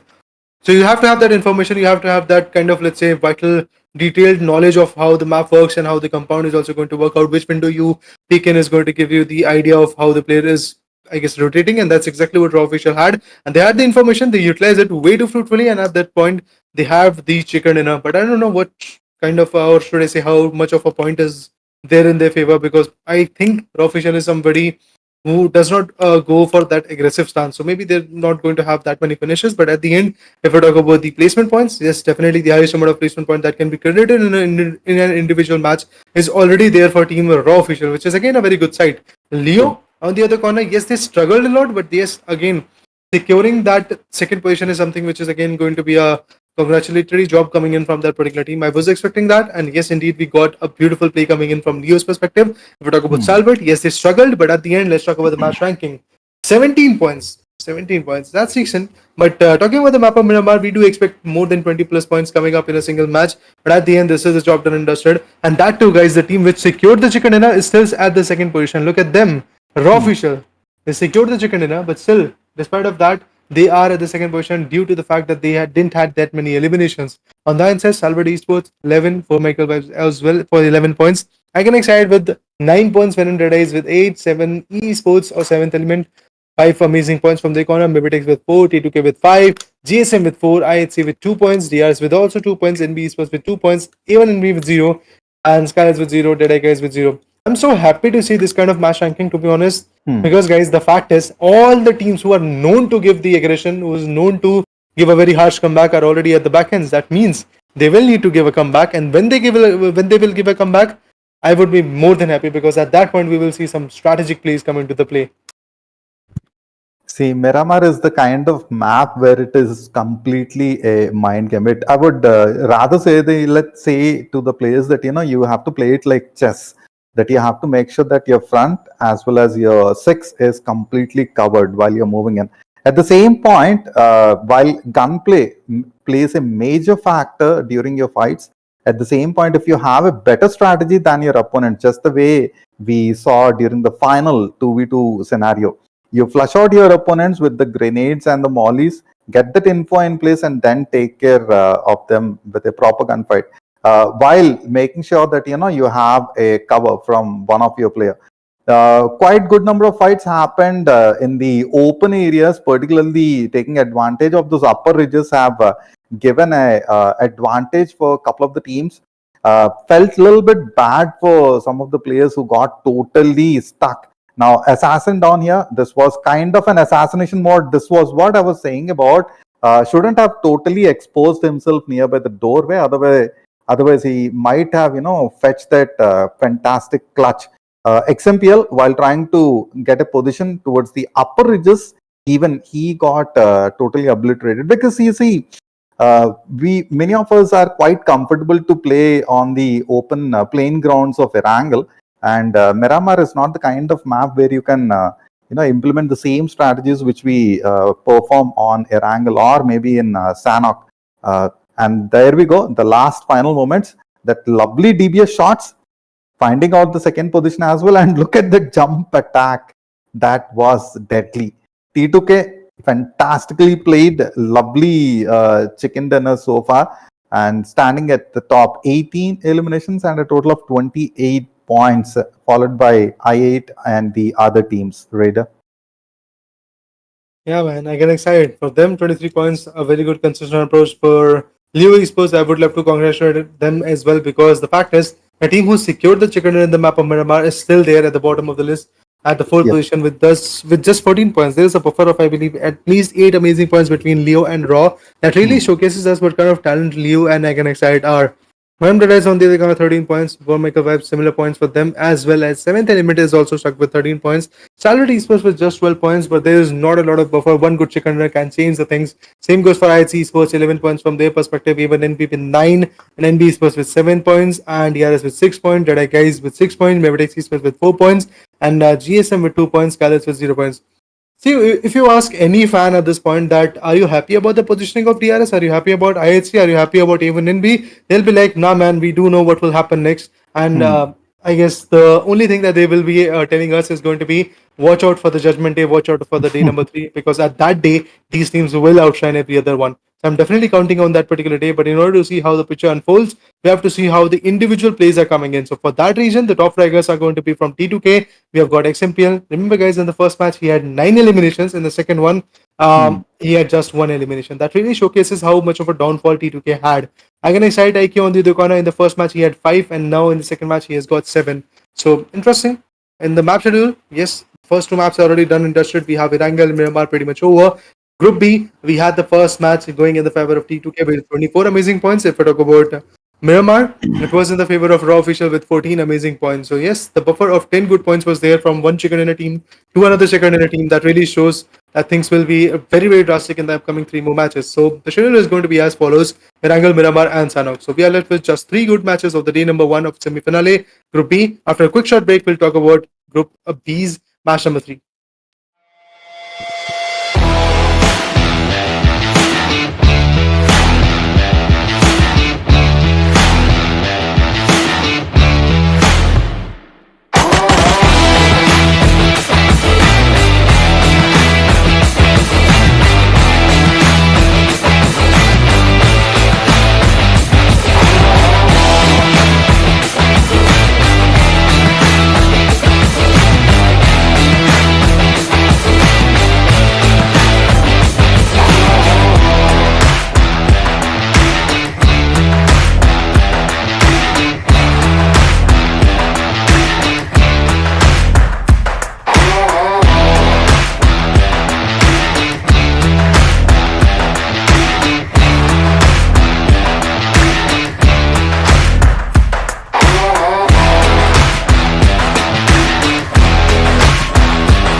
Today. Welcome back, guys. Welcome back after a quick short break. I mean, it was one of those shorter breaks, to be honest. But yes, we are finally back in the meta, and my name is Ada. Along with me, we do have my amazing friend Santa, and we are going to enjoy one of those amazing matches, which is known as the map of Erangel. Again, coming back to the roots, because obviously, as a competitive athlete or as a casual gamer or even as a content creator, you do know that whenever you install this game PUBG Mobile, you have to play the map of Erangel. You have to know every single nook and corner of this particular matchup, and I believe 60% of our audience is going to, I guess, going to agree with us. Like, Erangel is one of the basic map that they usually love, but eventually from the back end, we do have a confirmation that probably the Sanhok map is going to come for now. So if Sanhok comes in, that will be a very brilliant term card. And after that, we will get to see maybe an Erangel and a Miramar to wrap up the day. But Sanhok being there in the mid of this particular tournament, Usually it is actually at the end, but it being in there in the middle of this tournament, it will call out some strategic plays. And if the strategies are not there, eventually the motivation that has gone up from the first two matches for teams like Leo, for teams like Raw, for teams like T2K, it can go down very rapidly,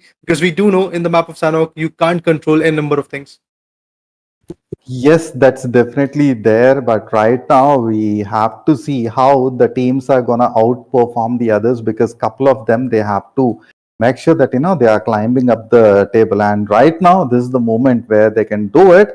And yes, as rightly mentioned by Raider in Sanhok, it's gonna happen in a different manner, Raider. Yeah, man, definitely looking forward to see how it all happens, because yeah, Sanhok is going to come in, and as we can see for now, the flight path is going to start from Bantai region. That's interesting. We do have a southern flight path coming in, and it is going all the way to the northeastern flanks of this particular map. Khao and Mongnai are going to be the two amazing places where the, I guess, flight path is going to work out for. So let's see at the end how the impact is going to be and what kind of implication that this particular map is going to bring to the table. But I feel like that maybe in the particular regions of Painan, we will see some fights. Maybe in the particular regions of Bhan, we will see some fight. IHC is pretty close to another clash, but let's see at the end what kind of impact is going to come. We have Khao, we have the Paradise Resort, where teams like DEADEYES is going to jump into the places, but Bootcamp is going to be ruled by the giants known as STALWART Esports. Painan is going to be filled with another amazing team, even in Esports versus 4 Miracle Vibes. Other than that, we don't see that many clashes coming in, but maybe in the Camp Alpha region, we will still have some clashes, because Raw Official is approaching at that point. And also with that, the seventh element is also going to go over there. And apart from all the other things, we have Ruins as well, where again the teams are going to jump in. So quite an interesting play is going to come in, and definitely going to count on all of those things. Like the counter attack, the formations, the rapid pace of aggression is something that I'm definitely going to look for. But yes, let's see at the end what kind of a play is going to bring to the table, because yeah, MABETEX pretty scattered to cave, but still they have got a very beautiful angle in their favor. NB Esports on the other corner is in a tussle with the giant known as IHC. IHC versus NB Esports. This is one of those matchups that I would absolutely love to see, and I'm thankful to NB Esports for providing me this opportunity. But let's see how the whole impact goes on. Shots are going in with the SLK. Connections were not there, and when IHC knows that there is also a player with this shotgun with the SLK, I should back out, because obviously if you fight back and it is a 1v1, there is a 50% chance that you are going to get taken down. Absolutely, it will be devastating. Unlike DBS, the damage is slightly different, but still trying to find the cheeky position. So it's an S12K plus the DBS. So both the like earlier, I used to wonder why players are not playing with this particular weapon, but currently it's an entirely DBS Kamata. While positioning himself, it was not that great. It didn't fare well for the player. Sinister in between got into the location, molly trap for him, but managed to get those damage in place.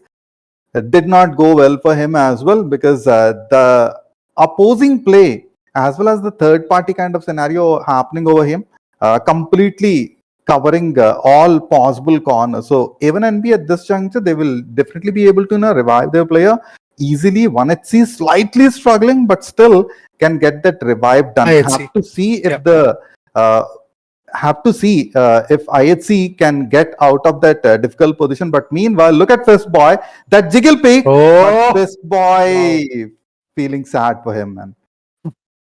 He tried, man. He tried. But on the hindsight, Alex, look at him. When you push your supporter for this kind of formation of a 1v1, I guess we can doubt. But when you push Alex, that is the assaulter for the team, we bet like maybe that there is a 60% chance that he's going to do the job that you have been coined him with. And that's exactly what he did. Alex finds a very beautiful angle and was able to do a 1v1. But after that, we have another 1v1 coming into the picture. Alex is going to go cook up a nade. And that nade impacted. And obviously, he's going to drop down the HP of Sek. But with that, Alex is going to come up for another 1v1. He does it again. NB Esports, yes, you have been taken down completely, because IHC, yes, they went on ham with the aggression. Even NB Esports, look at them. They are also falling short of breath by the players of team 4 Miracle Vibes. And 4 Miracle Vibes being again very, very aggressive team. They are doing the job very fluently. We have T2K also in the closer by circuit, and they are fighting against Team SKYLIGHTZ, where SKYLIGHTZ has already got one good elimination in their favor. K9 waiting very patiently. He knows if somebody pushes forward, he has got the answer, and that is known as the DBS. And he can actually take down the players if situation demands. But for now, he's going to be a bit more passive, because he does know even if the DBS is a very fruitful gun, you have to have the angles right. But what was that? You started reloading right in front of the player. I mean, obviously he didn't knew that the player is lurking just right up at him. But the other guy knew that there is a reload sound. I have to look where the sound is coming from. And eventually he spots the player. He takes him down in an instant. But again, the fight still happening. Meanwhile, Sinister noticed that they had to cover the window. At the same point, look at the other teams who have been converging into the area, and it's not at all going in their favor. So while moving in, taking care of the scenario, it's turning towards a three-way or a four-way kind of scenario. Even the fifth team as well forming up at the same location. Pinam totally into a chaotic mode. Ziol in between managed to get that crucial frag. Leo in between Yatayota while trying to cover the compound as well as avoiding those shots from the third angle. But doesn't look like they might survive. Sketch in between covering from the west. Alex managed to take out. So it's gonna be a deadly scenario as well. The team being taken out of the play. IHC Alex managed to get a very crucial flag. Taking down Falak out of the play is not at all easy, but looks like Sinister totally got stuck nearby the door. And Hitman with those DBS shots, it's a totally different gameplay right now. Well, as we can see, the challenges are just increasing for now. IHC gets another one. That's interesting. IHC was able to eliminate one more team that is even in. Sorry, Agonixide, if I'm not wrong. Is that the name? Yeah, indeed. Agonixide was taken down way too swiftly. Was not expecting that kind of an elimination coming in from one of those giants, but IHC has already secured 8 amazing eliminations. That's kind of funny. But at the same point, we have got Leo. Let's see what they're going to do, because eventually, if you guys remember, in the previous matchup they had the second position in their favor, but for now Leo is just falling like a bunch of cards, because yes, they are getting picked off not by just one team for Michael Weiss, but there is another giant known as STALWART Esports which has approached them from the regions of bootcamp, and now they are tracking back the players to Painan, and yes, they are getting them down. But DRS on the other corner finds another one. That is going to be VENOM DEADEYES who is getting picked off. This is just not looking good. This is not looking right for the players of team Leo as well. Same goes for team VENOM DEADEYES, but that nade could impact. But let's see what kind of connection will it bring. Oh, the precise nade managed to just completely shut down the perspectives of Leo. Yet Outer was the one who was just lying down on his belly. He was just praying that he will find a beautiful angle to take down at least one good player. But no, it didn't counter. It didn't favor him. And now he's got a DPS. He knows that the player might be coming into the house. Oh man, he fails to connect the shot. Action is obviously going to have the opponent out of it. Guys, you have to remember you're fighting against Action, the guy who is ruling in top of PMWI. He's the biggest MVP, should I say. He's the guy who's the MVP of the World Championship of this particular game. You can't fight back against him like this. Man, what was that, bro? Yeah. Yeah, you know what? Whenever I see a player performing a jump attack on the opponent while trying to get out of the cover, and immediately you have to jump. While in that animation, you have to press the fire button. So taking care of these 3 to 4 actions at the same point, it's not gonna be easy at all. Doctor in between totally being challenged, and the dictator totally getting challenged. Have to see if Memo will be able to provide that cover. Nope, is not denying that opportunity. Did you see that a little bit of jump and then immediate attack? Venom. The dice completely annihilating them. The fight still continuing between Stalwart. I have to see if Four Miracle can come up with a better strategy to cover the scenario or not. But it's only a 2-man kind of deal which would happen. So they have to take care of a 2v4 scenario. Painan still, it's a hot zone. The chaotic scenario continuing. On the other side, DRS kind of being flanked from their opponents. But looks like it will be an end for the player. He didn't realize that the opponent had a very good view, but I'm not sure why yet Rambo hasn't yet taken the shots. He's finding out the info for the other players as well, I think so, Raider.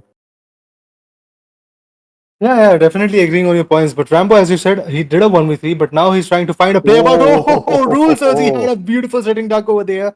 He takes him down, Rally gets picked off, and with that, Rambo is going to be the last one. Will he be able to snatch out the position for the team? I believe in the Ruins region, he's going to, I guess, maybe collect the first tickets and then eventually go for the heal battle. Because you've got the map of Sanhok and you can easily play with it. You can easily get the heal battle scenario in your favor rather than taking a fight, because eventually, when you take up a fight in the map of Sanhok, it can bite you back. Oh, the play gets spotted. This is it. Ramos is definitely going to get spotted, and Rambo is trying to come up with a fortune fight. But the deepest shot is all we need. Oh man, this is not good. What was that backup coming in? The guy came in, crashed with the Koopa onto his body, and just like that, it is Team DRS who is going to survive finally for the full manpower and with 4 amazing animation as well. That was definitely a fantastic save. It was totally felt as if, it's not PUBG Mobile rather than a GTA kind of scenario down the lane. But look at the circle formation as well. It's going towards the northwestern corners. So if the same would continue, we can expect some deadliest zones, because the cover wouldn't be efficient enough for the players to take care of the plan of action. Meanwhile, SKYLIGHTZ Gaming, they know for the fact that on the other side of the ridges, they have two different opponents they have to take care of. So while moving in, have to see how Alex and his teammate Demo, who's left out, whether they will be able to conquer the scenario, get out of the Tatmok, and move towards the other regions. At the same point, 1HC, IHC, I'm not sure why I say 1HC. I'm so sorry for that. IHC, kind of like who fail, like getting those 9-8 eliminations, but they also lost two of their players. So the support is out of picture, but still two of these amazing assaulters can definitely turn tables for the team. They have to face Sleepy while crossing towards the circle. So let's see. I think Raider, the player, has a definite info of the opponents. Look at the cheeky angle he's trying to find out. I think he has the opponent in his view, just providing the info and getting ready for the assault. I guess so, Raider.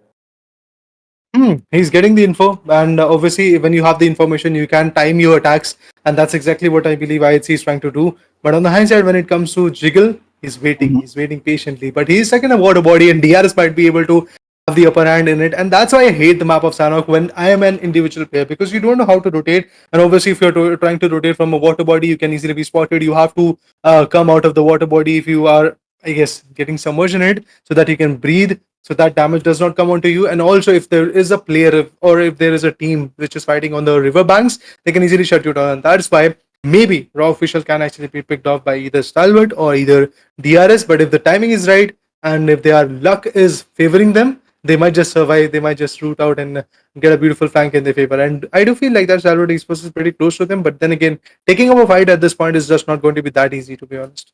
True. At the same point, I don't think STALWART Esports are at at a position from where they can get the details, as well as Maicha has just moved into the same spot. DRS Gaming in between. Maicha into troublesome scenario.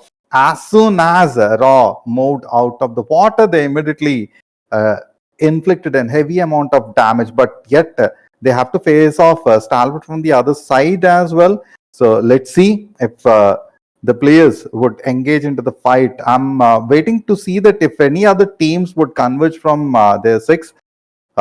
If the 30 is not covered, then DRS may take over the fight. Otherwise, if they move towards the south regions, already the fight engaged, and STALWART action against, it's not going to happen. It's not going to easy, and action immediately covering the location as well. He managed to take down one player and damaged a lot. Prabeen, while patching himself up, is giving details. They have to take a three-way fight. Look at Delta. I think Delta is already aiming down the line for Raw. Prabeen is providing him a bit of cover. So the fight between DRS, Raw, and STALWART. Let's see how it would happen. Oh, Demo finds an angle. Oh, what? I see Alex and Demo, both of them got two good frags at this point. And see, the thing is, as you said, Santa, that they're gathering information. And that information was rightly utilized at the right time. And that's why they got two amazing finishes without even a dent on their HP. And that's exactly why I believe they were fruitful at that point. On the hindsight, if we talk about Raw official, another player is about to receive some good shots. DRS is just trying to create a lot of buzz at this point. And if I talk about SKYLIGHTZ Gaming, for a single match, this team tried to perform, and IHC was there to stop them. Because look at them, 4 amazing kills. And this is the first time after the 2 good matches of Group B have happened, Team SKYLIGHTZ Gaming decided to perform, or should I say, decided to get some good kills. But these guys from Team IHC, they were like, no bro, we are not going to let you go that easily. True. They had their view in place, and look at the patience with which they sat on. I think it's been almost like 5 to... It could be either 5 minutes, not 10 minutes, I would say. But they had the place under their control. They knew that the opponents had to come further, and Alex and Demo took care of the scenario. Right now, Demo trying to find out the rest of the team, but already they moved out. So the location as of now is slightly compromised for IHC because we also have Deadeye guys from the other corner. So again, a three-way fight happening between two different sets of teams. We have Deadeye guys, IHC, and the other team, and on the other corner we have Stalwart, Raw, and DRS. So three sets of teams taking care of two different fights. One happening under the cover of the buildings, and the other is totally an open area. Particularly whenever I see this jungle kind of fights and Sanhok, I know for the fact that you have to get ready for a third party scenario. So a couple of the players are definitely ready for the same. Now have to see the others are have kept them informed or not. But look at that knock action. I think Raw couldn't survive that. But action is down. Volley taken down, and yep, action has totally been out of the fight, Raider. Yeah, he's completely been finished off. That means STALWART Esports is again left with the other three giants. We have top, if I'm not wrong, from that particular team. We have Ono, and eventually, apart from that, we have Bot 99. So I would love to see how they're going to play, because again, their assaulter is done and dusted. And remember, guys, in the map of Sanhok, you definitely have to have your assaulters. That doesn't see, the thing is, like, after the departure of action, it does not mean like basically the other three guys are handicapped. No, these three guys do have the gunpowder. These three guys do have the, I guess, aggression in their favor as well. But at the same point, if we talk about action, he's one of those players who is just so fruitful. Whenever he aggresses, he can take down the whole team. He has done multiple 1v4s, not in this lobby, but remember, in PMWL.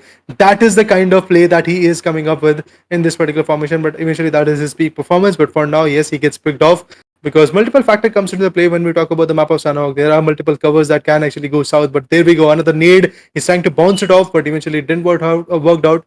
And for Michael Wives also gets taken down. STALWART Esports is completely trying to back out or maybe have a different angle in their fight. If the smoke gets separated, again, Bot 99 is going to have a very clear perspective, clear as a day perspective, to be honest, onto the guy who is trying to lurk beyond the walls, and he can just shut him down. And that's the most important thing. Getting the information. We have emphasized n number of times that information, if it is there, it can be very fruitful. And Sky from Raw is already getting damaged a lot. Raw official, yes, they're going to have a very tough time for now to survive and be back in the game. See, Stalwart already has three of their players covering three crucial positions, but in between, Jiggle got totally punished.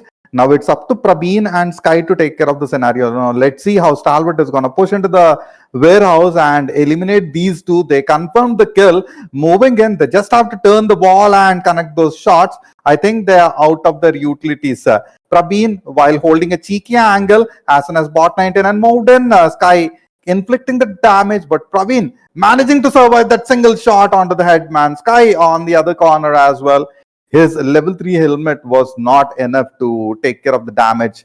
So there we go. Sky, so fantastically taking care of the scenario. DRS in between, they had to wait till the last moment. Now the USA is not at all looking good. It's already smoking a lot. So while moving in, if they get into an ambush, it's done, dusted for the team. I think as soon as they conquer the ridge or go towards the upper plains of this particular hill, they will get into an ambush. As soon as the first shot came into that vehicle, they bailed out of the vehicle, and that's a good strategy. Eventually, if you even get 10 to 15 bullets onto that vehicle, you could have gone kaboom and eventually out of the lobby. So that's a very good play coming in from their perspective. I'm happy about it, but let's see at the end how the formation is going to go and what kind of play is going to come at the end, or should I say at the later stages of the game. So yeah, for now, the placement points and the crucial kills are something which is again going to be very, very important. But let's see what DRS is going to do. As we can see, they are stuck outside the circle, but DRS Gaming is still fighting back. Rules is going to first of all repatch himself, then be back in the circle. But MABETEX is going to completely have a stronghold at this point. They've got the Grozas, they've got the M4s coming up, and also they're pointing it right at the heads of these players. But from the back end, we have STALWART Esports, we have 7th Element as well, trying to wreak havoc. And there you go, the third party that has to be there in order for DRS to survive is already here. But what is happening to STALWART Esports? They're playing, their players are just falling here and there.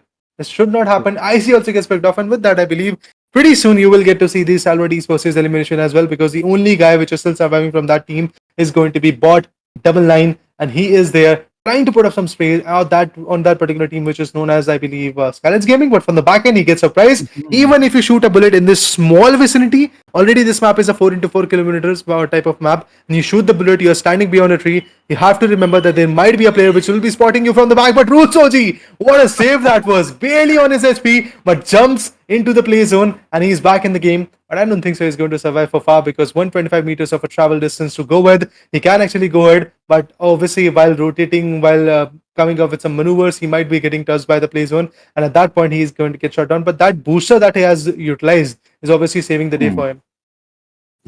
He is recovering health very, very slowly, but at the same point, if at all he gets into an ambush kind of scenario, it will not be good at all. One is IHC in between, still holding those balconies. Seventh Element definitely surprised Stalwart Esports. Seventh Element players, they have a good amount of info about the other two teams. So they are continuing those cheeky angles in place. Look at these two guys, man. While it kind of looks funny, but they have made sure that they are gonna continue the gameplay from those two balconies. And obviously, their opponents do not have any clue of these two guys. They are maintaining their position strongly, conceal themselves. But in between, Seventh Element totally dominating these two ridges. They have complete control of the scenario. Have to make sure that they do not get into the sight of DRS. But meanwhile, T24 was completely exposed. Gokubot providing that cover, also making sure that his 6 is covered. Well, definitely the covers are going to be very, very important. And as you said, a beautiful knockout came in. The pressure has been taken down, and indeed he's precious for the team. But this is the first time, Santa, when we are seeing DEADEYES surviving till the top 4. In the past 3 matches, if we include this one as well, this is the first time where DE is still surviving. They've got the full 4-man power. They have the potential to unlock a beautiful chicken dinner at this point, but it can only be happening if they survive till the end. But Wally also gets picked off with that. MABETEX Esports is also going to be done and dusted. Now we are left with just 3 good teams: IHC, Seventh Element, and then eventually we have DEADEYES as well. And do feel like that DEADEYES is not going to make in a longer run, because they are getting picked off from multiple corners. But all IHC is doing from the start of this game is just sitting there in the Paradise Resort, and that's exactly what is paying them. Thanks to the play zone, thanks to the PUBG Mobile gods, that these guys are still surviving in the particular play area. But I guess kudos to their effort, because I guess quite a few times we have seen teams going overexcited when they have 10 amazing kills. They go over aggressive, they showcase over commitment, and at that point they have costed a lot. But I do feel like that IHC is still going to be here. They are going to be dormant, very dormant, to be honest. Look at Demo. He has got every single insight. And I do have a player in the close by vicinity, but he's waiting for the right moment when the Goku bot the player known as Goku bot is going to make a move into the circle. And at that point, he's going to shut him down. But before that, he's not even going to move a muscle. And that's a very good strategy, to be honest. A beautiful duo in Sanhok, and the final circle closing at the outskirts of Paradise, definitely looking good for the teams as well. While DEADEYES with those 2 players, Seventh Element as of now has the team advantage. But at the same point, so far IHC has managed. Look at the shots being connected. I think IHC from one side, on the other corner, DEADEYES. Gokubot has to cover the scenario, but even his position is compromised. He will definitely get that kill in place. So there we go. As soon as the grenade gets connected, but looks like the play zone might have taken over the kill out of his hands. I was right. So the final fight, it's between IHC and Seventh Element. So far, the amount of patience which was showcased by Alex and Demo Raider is amazing and fabulous to watch, man. And yeah, I believe the patience might actually pay them, because Divine, look at him. He does not have any gun in his hand. And indeed, he's going to get picked off with that Goku bot will be the last man standing. Another DBS, a flying headshot onto the player. Look at IHC. Well, awesome. Now you know, Santa, why I'm a fan of this particular team. Because yeah, they're so talented. Whenever the situation demands, these guys are there with the comeback. For a moment that they are very comfortable with the map of Miramar, and indeed Sanhok is something which I was missing from their perspective. And to be honest, this is the first time when I've seen IHC playing the map of Sanhok, because every now and then whenever we have seen them playing a third-party tournament or even the official, earlier we didn't have the map of Sanhok coming up in the official tournament or also in the third-party scenario. But thanks to LIDOMA for providing us this map. Thanks for IHC as well to showcasing this kind of talent coming in. With 22 points of a bomber, this team is definitely going to increase from 13, 14 position to at least in the top 3 or top 4 positions in the overall leaderboard, and that's exactly what really matters. You have to be at a safer spot in the leaderboard in order to qualify, and that is the top 14 positions, not from Group A, not from Group B, but overall ratings will be calculated from 32 teams. Yeah, 32 teams are total there in the semifinals, and out of those 32 teams, the only top 14 teams are going to get qualified for the grand finals. And apart from that, the rest remaining teams are going to get eliminated. But you still have a chance for more than one team to get qualified because the fan favorite voting is going to be there. Two slots will be opened up for those fan favorite voting. So make sure to give your output. Make sure to tell us what you do think about that particular team. And also, when the voting gets open, you will get an update. And in order to get that update, make sure to follow the Instagram page of LIDOMA Asia. IHC Esports now, Alex and Demo taking away the win for the team. 12 eliminations in total and 22 total points, grabbing the chicken dinner out of the hands of Seventh Element. Now we have to remember the fact that Seventh Element had a manpower advantage, but at the same time IHC totally denied them the opportunity. So Seventh Element with those 12 total points at #2 DRS, total of 10 points, #3, followed by the other teams. Definitely, I can relate to the words of Raider when he mentioned that IHC is one of the best. Not saying that others do not have a chance, but at the same point, it's all about a mind play as well as your gun power. When you combine these two, come up with a better strategy against your opponents, you will definitely have a very, very good chance. So right from the beginning, they had the patience in place. Early fights definitely have taken away a lot of the players out of the game, and it kind of like Raider looks as if Sanhok kind of filtered out of the teams and left us only with the teams which can have a very good impact on the overall performance. I have a slightly different perspective about it. See, the thing is, in the map of Sanhok, all the teams which were kind of, let's say, strategic, which were kind of dormant, was already taken down. The teams which knew how to take the aggressive approach were surviving because, again, look at these fights.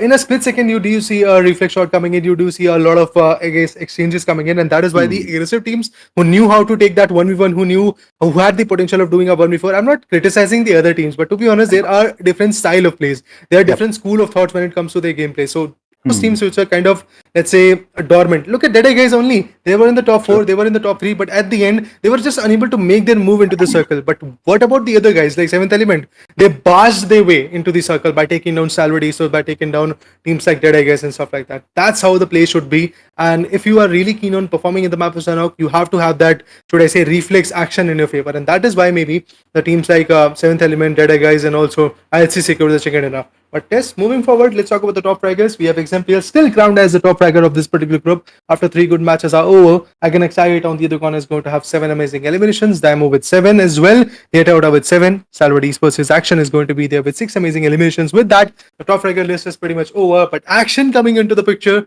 Minded guys, till the end of this particular semi-finale, I really think that he is going to be actually at the first position because that's how he plays. But IHC Esports, I thought that they will be at the second or third position. Look at them, crowned as the champion after the 3 good match in the overall standing. 33 points from their perspective. There is a buffer of 5 good points between IHC and T2K. Amazing play by IHC. 33 and taking the total control, and they made sure that they are gonna get those position points. T2K 28 points for them. 7th Element with 25, I8 with 25 as well. Leo Esports falling short a point with 24. So next we have STALWART, Raw, Venom, followed by the other teams. So there is a very good probable chance for a couple of the teams to easily climb up the chart, just that they have to make sure that they are getting those crucial position points as well as those aggressive gameplay, and make sure that you have those eliminations in place. So have to see if how these teams which are falling farther than #10 would make their play in the later stages and would try to climb up. So they definitely have the opportunity. They have the manpower in place. Even their lineup is looking very prominent. So can expect Raider how much percentage of chances do you think these particular teams have to climb up? I guess there's not a lot of buffer, because if I talk about the team which is actually going to be on the top of the particular list, it is going to be IC with 33 points, obviously, but the team which is at the bottom is there with 1 or 2 points. So I guess one good chicken dinner can change the things, and maybe after that the consistent pace can help them out. Okay. Amazing. So we'll move on. The next set of matches are definitely gonna be very crucial for the teams. So let's see how they are gonna come up. I think it's time for break, I believe so, and we'll be back with the next game.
Welcome back, guys. Welcome back after a quick short break. Yes, indeed, we are back again to the LIDOMA Asia Presents SA versus SEA Open Challenge. And for now, we are in the semi-finals, as we do know. Group 1 has already, Group A to be precise, has already played the first day. That is the 5 amazing matches that they played. And in that particular group, we did see a lot of of aggression, and also quite a few passive plays were there. But eventually, if we talk about the current situation, we are facing the Group B.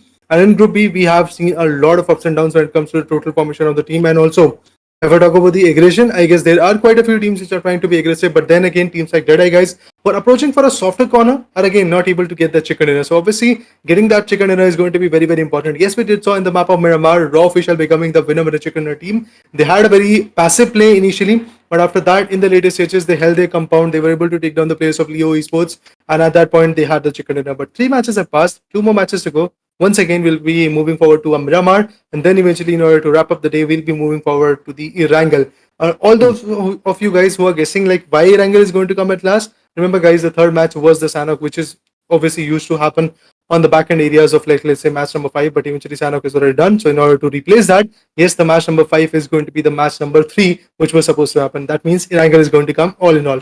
So yes, kind of excited to see how that Erangel is also going to be, because again, while wrapping up a day, if you have Erangel at the last, you know that you have to put up your 110% of an effort so that you can make a dent in the leaderboard. And tomorrow, when the next group starts, or maybe when the next schedule starts, you have a safer spot to start with. Agreed completely with you, and let's see how this conversion would happen and how the next set of matches. Obviously, Sanhok, definitely we have witnessed on one end, while we have watched, pretty amazing, aggressive kind of gameplay. At the same juncture, that mind play by IHC, hats off to the team for having that amount of patience, man. Definitely, if I'm in the map, I'm not gonna stay for that long. The patience gameplay definitely was fruitful for them.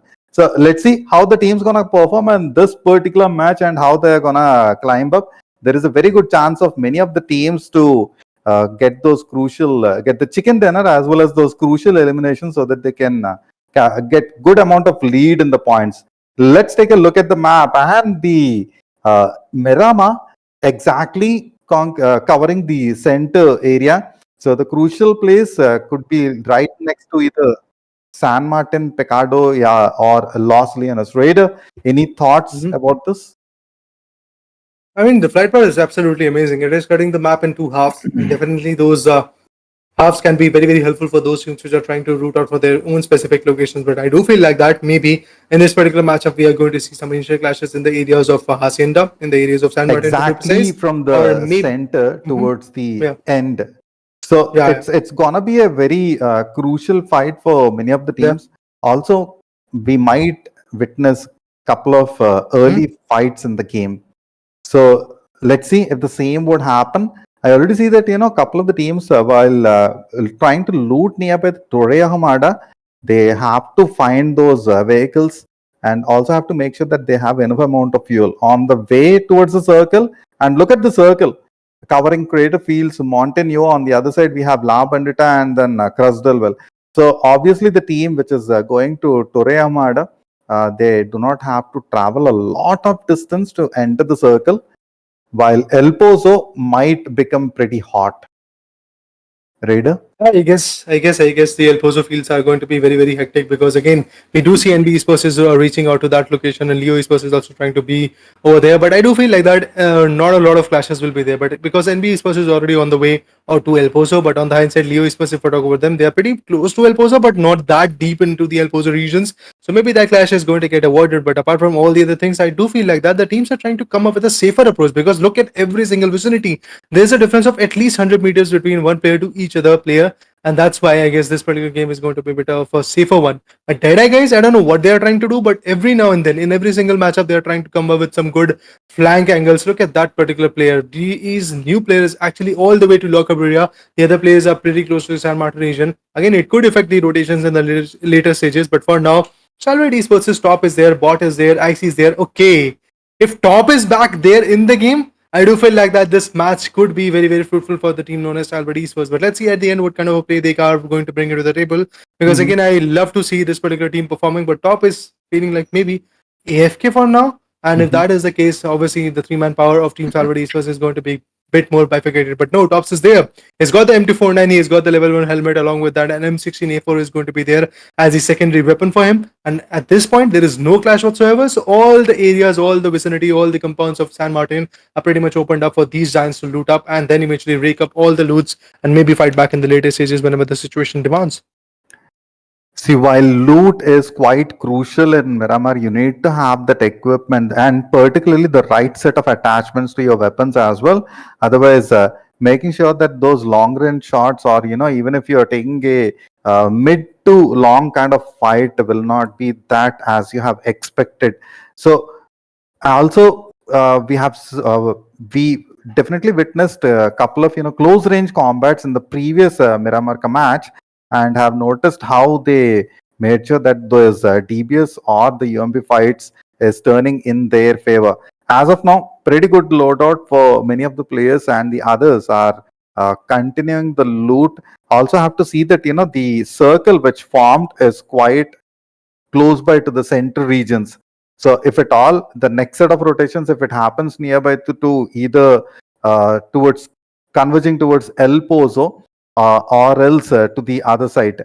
And these, while the monster truck looks pretty good, but in between we can definitely see couple of frags. I think Yata Yuta, as of now, he got knocked, and good amount of eliminations followed by that.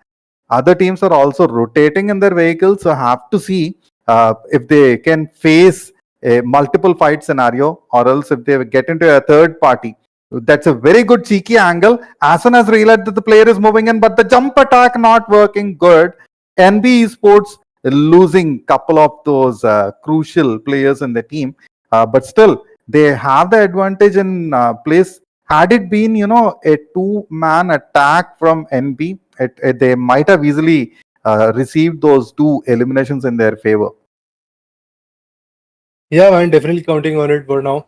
But NB Esports, as you said, Akaze is the one who struggled a lot. On the hindsight, Sinister and the other players are still surviving. And if you guys remember, NB Esports was taken down in the previous matchup of Miramar against the fight between Leo and NB Esports. But this time, Liquid is still in a puzzle, and the other guys are also there to support him. Sinister is also cooking up a nade. That nade might impact. Oh, what a precision of a nade that was! And yes, indeed, the player has been picked off now. Slipknot and the other players are also going to struggle to bring back the players.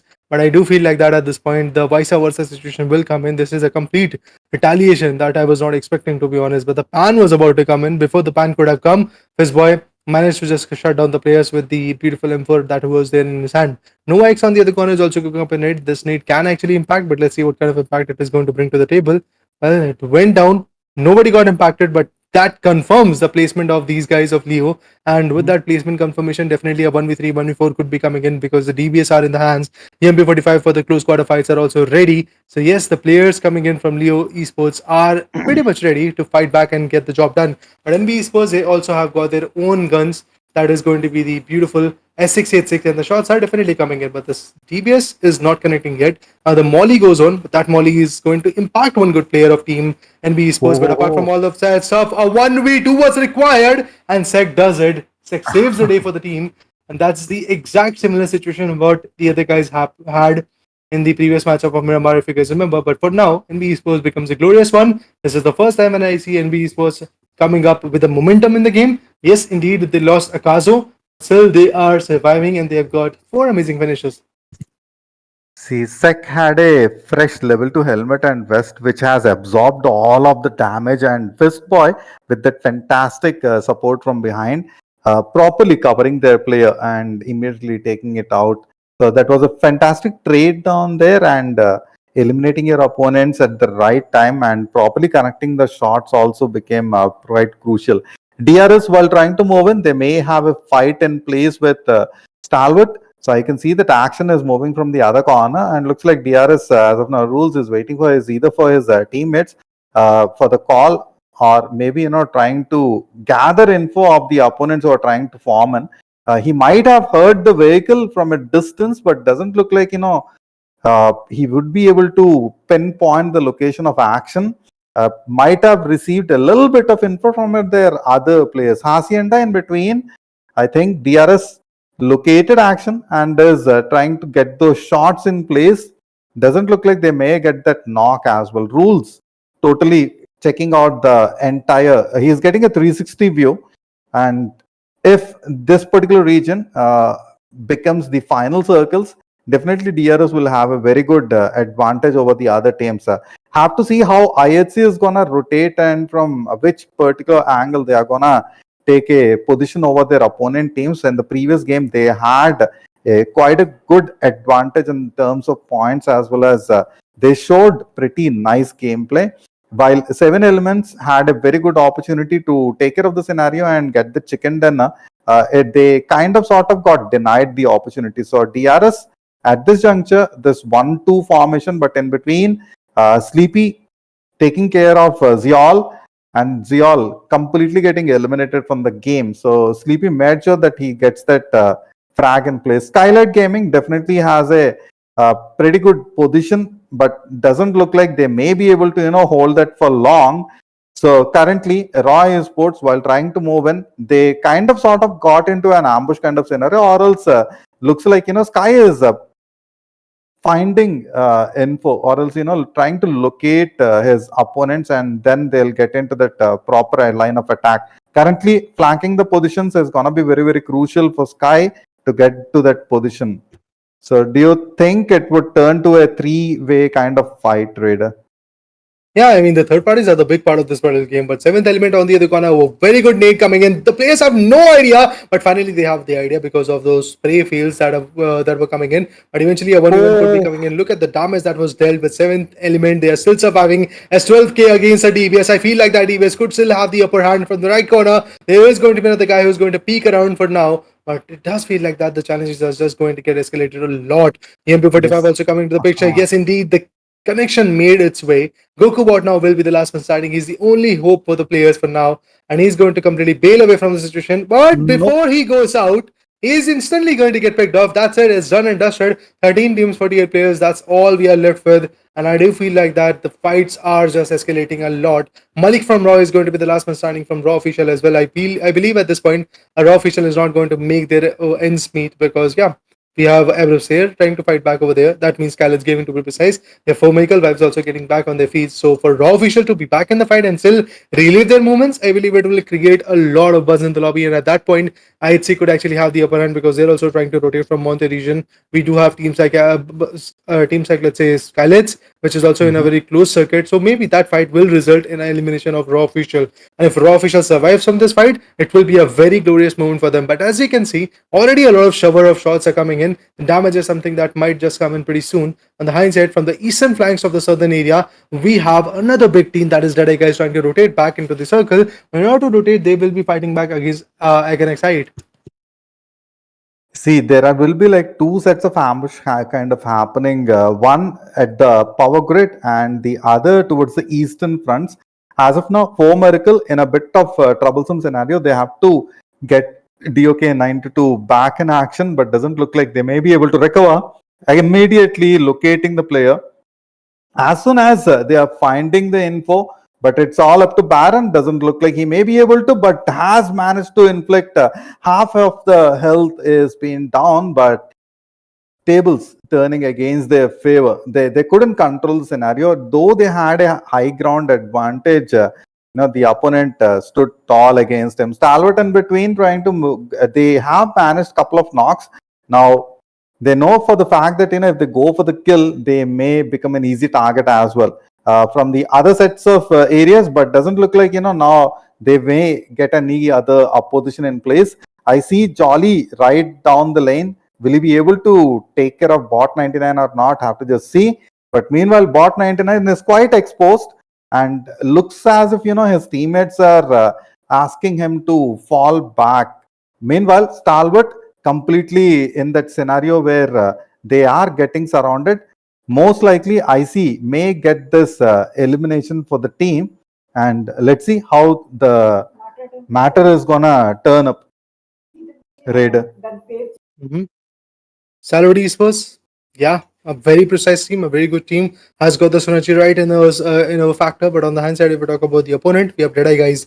And remember, guys, the Sanhok was the only map where DEADEYES was kind of effective. Other than that, all the maps were just out of their equations. So this is the point. This is the moment where they have to try. And IC is already about to get taken down by the mollies that he was trying to dish. But on the hindsight, bot 99 came also with a beautiful nade, which actually impacted his own teammate. Another spray, another damage, and there you go. Deadeye guys is one more player has been taken down. It's a 1v2, or should I say 2v4 type of situation coming in. I see! Trying to fall back, but before that he gets taken down. Will it be a cover like situation coming in for him or not? I do feel like that the covers might not come in. And there you go. One more player has been picked off. It's Precious Sir who is still surviving. And on the back ends, oh man, Tops is also about to get taken down. The Mirado is being utilized. He's trying to rotate back to his own covers, but yes, Top gets picked off with that bot, and Action are going to be the last two players surviving. Action comes up with an MG3. Oh, what is happening? He tried to come up with a smoke, but due to his vehicle motion, definitely he was spotted. And at the end, the MABETEX C4, which was also trying to get the opponent in the back end areas, was also quite effective with it.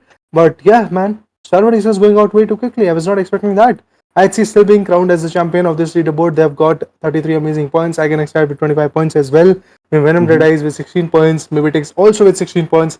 The leaderboard is definitely going to shrink because, yeah, the table topper teams, apart from IHC and I can expect, are already done and dusted. For example, 7th Element, Leo, STALWART, and also Raw Fisher has been taken down.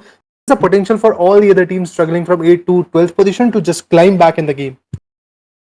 While rules is completely taking care of these mini shots. Look, couple more shots onto Wally, and Delta could have easily taken him out of the fight. Both the players are proning down. Delta, the position of Delta is completely compromised, but still he's managed to get those cheeky angles. Desert, as soon as his head pops off that broken wall, that could be a pretty nice headshot, but 556 will not inflict that amount of damage. Had it been an SKS kind of hit, it would be totally different. But then SKS has a huge recoil compared to Mini 14. They can definitely go for a spray kind of a quick tap kind of attack. Desert already knows for the fact that Rules has a aim onto his head. Have to just see if his level 2 helmet would stand any chance against these shots. But meanwhile, DRS getting that crucial knock. Even a Desert slightly got distracted and immediately got heavily punished. Wally is the last player who can provide good amount of cover for Desert. Otherwise, this can be an elimination for the team. Now, DRS is not at all, taking any kind of risk to directly rush in.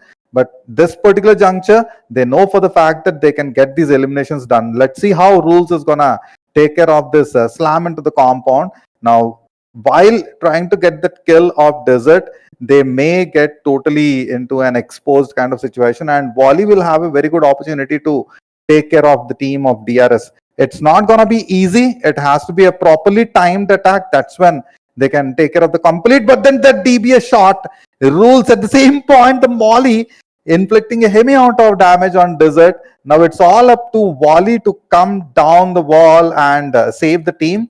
Will he do the same, or else he'll keep himself concealed? It's gonna be a tough decision for Wally. Yeah, definitely. MABETEX Esports, the last man standing, has got the drop covered up. He can actually replenish his level 3 best helmet and the other gears that he really want to go with. I'd say on the other corner also were trying to be, I guess, a bit more aggressive, but Alex, Remo, and Godless are the only three players which are still surviving. They're pretty close to the creator fields. They have to rotate back to the circle as well because the third zone is going to come in pretty soon. Okay, that was just Godless outside the circle. The other two guys have made their way already into the circle. That's good. But San Martin, look at that herb of fights coming in. Apart from that, we do have a fight coming in between GSM and Venom Deadeyes as well. I would love to see how that fight unfolds. And there you go. We have got a clear picture of it. And the nades, the utils that are being dumped are already so amazing. But this boy, one of the last few players that are surviving from NB Esports is already getting picked off. But Venom Deadeyes, one more player has been picked off. Sinister also is about to be the last man standing from Team NB Esports. It will be tough for him to survive against SKYLIGHTZ, against A1NB, and multiple other teams that are there right now. On the hindsight, if we talk about Venom Deadeyes, as we can see, Domi gets picked off. The needs are coming in from Creator's perspective as well. This could impact Memo, but eventually the placement was not that precise, and due to that, definitely Memo is still going to survive, but he has got an insight where the player could be, and those retaliation sprays are also absolutely amazing, as we can see for now. Barrage of smokes is going to just blind the whole area, and at the same point, Venom Deadeyes is just going to be left untamed for now. Same does GSM, because they are also still surviving in the game without even a single casualty for themselves. See, Krita does not have an advantage position over his opponents, but he's providing good amount of support, and Venom Deadeyes, as soon as they realized they have an advantage, but they also the equal trade happening. Now have to see how Rambo is going to cover the scenario and how Krita is going to provide that crucial cover towards the team. Right now, while recovering, Krita also getting compromised.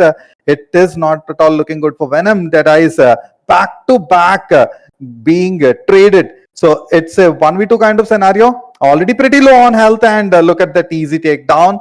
Lovely damage. Rambo, the last man standing, managed to get and that M249 spray. Now he has to reload and immediately get ready for the final onslaught. Now it's against DBS. He has M249 and mini. If at all the reload doesn't happen on time, most likely he will be easily picked out of the fight. And the grenade, even my sentence didn't complete, and a lovely grenade from Rambo. Fantastic fight. NB Esports on the other side, Sinister, the last man standing from his team. They managed to get couple of knocks from the opponents, but this particular push onto him didn't go well. It was a shotgun versus shotgun, but DBS having an upper hand, Raider.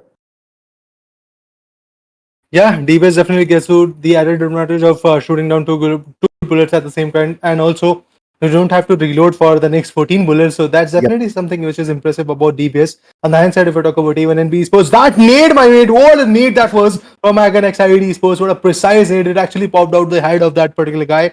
And on the hindsight, we have Sinister coming back in the game. That's interesting, because if Sinister is back, things will change, and it will change very rapidly. But even before that happens, K9 gets picked off. We are left with just two players, I believe, barely 2 players, coming from A1 NB Esports. And yes, Sketch again tries to be aggressive. Let's talk about Sinister. Does not have the right amount of HP. Finally heals himself and is going to push back to take down the last man standing. That will be IQ. Yes, IQ also spots a player. Oh, IQ, what a precise play from his perspective. Now Sinister becomes the last one. He's coming back in the game. Will he be able to be successful in this particular fight? That's what we really need to know. But IQ also coming back with a nade. This could impact. This could take down Sinister. And yes, the nade goes in. But even before anything happens, Sinister managed to clutch out the situation. Managed to make his team possible to survive. But again, his teammates have been taken down. The name of even NBA is still going to relive in the game in the top 7 teams. But look at DRS trying to be back in the circuit. But I see what a spray from a corner. Oh, was that a spray? Okay, that was a spray. Yes. I thought for a moment that was a mini 14 tap shot coming in. Definitely looked as if, the players was gonna, as DRS was about to cross, but it was completely exposed, and that fantastic fray. IHC, definitely the players have, a very crucial as well as strong hold on that particular ridge.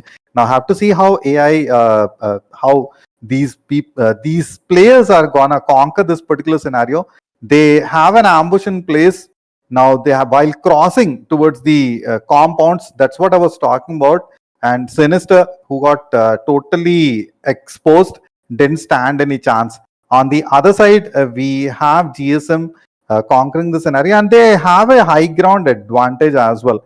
Now they have to rotate a little bit. Now the next stages, or else the next phases, if at all they favor them, they do not have to move a lot towards the inner part of the circles.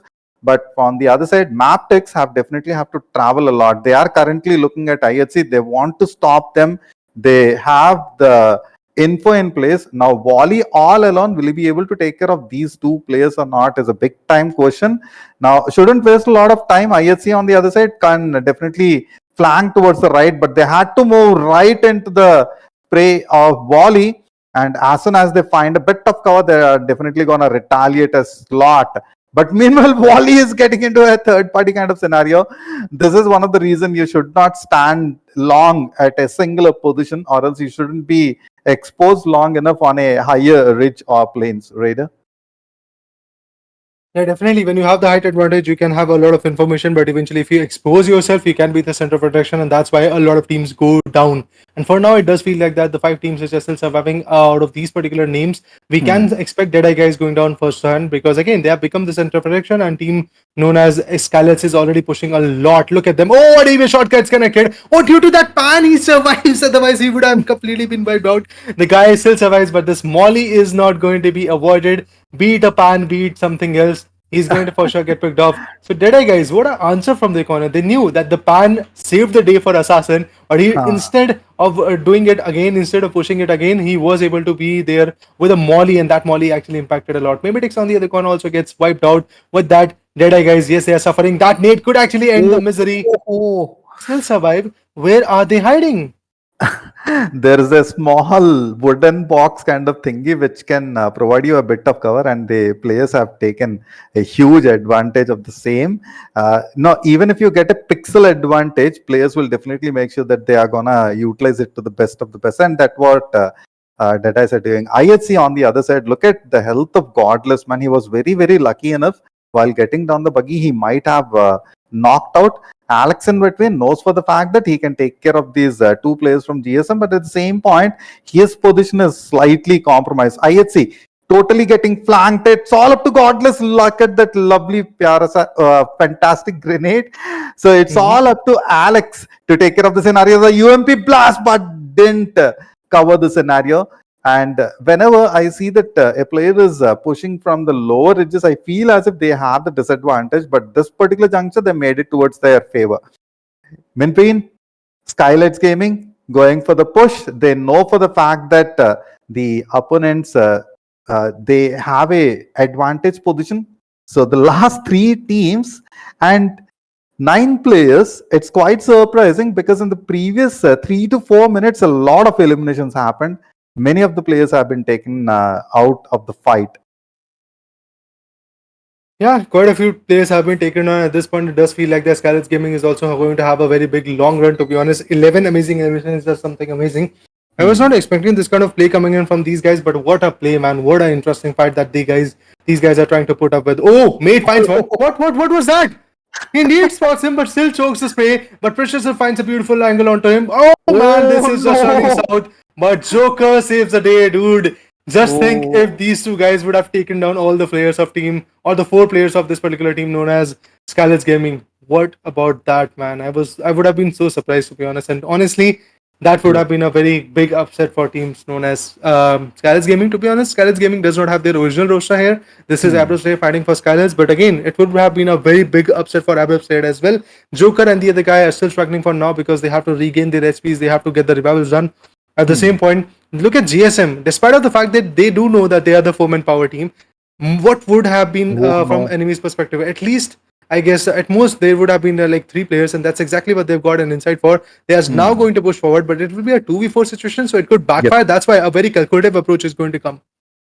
See, they have the position advantage. They know for the fact that they do not have to move a lot, and the opponents are gonna move into their line of fire. They have already eliminated one of the team member. I think it's Joker who has been taken out of the fight. So GSM definitely have an upper hand when compared to SKYLIGHTZ Gaming. They are totally cornered into the building, and right now the bombardment of those grenades and the mollies is gonna disrupt their gameplay. Sleepy and Mate have to take care of the scenario. They have the smokes in place, tried to take out the player. That was a very good amount of damage that has been inflicted by Mate, but was not enough to knock out the player. Couple more seconds and the circle is gonna close off, and none of the teams have the circle advantage, while GSM has SKYLIGHTZ cornered towards a place.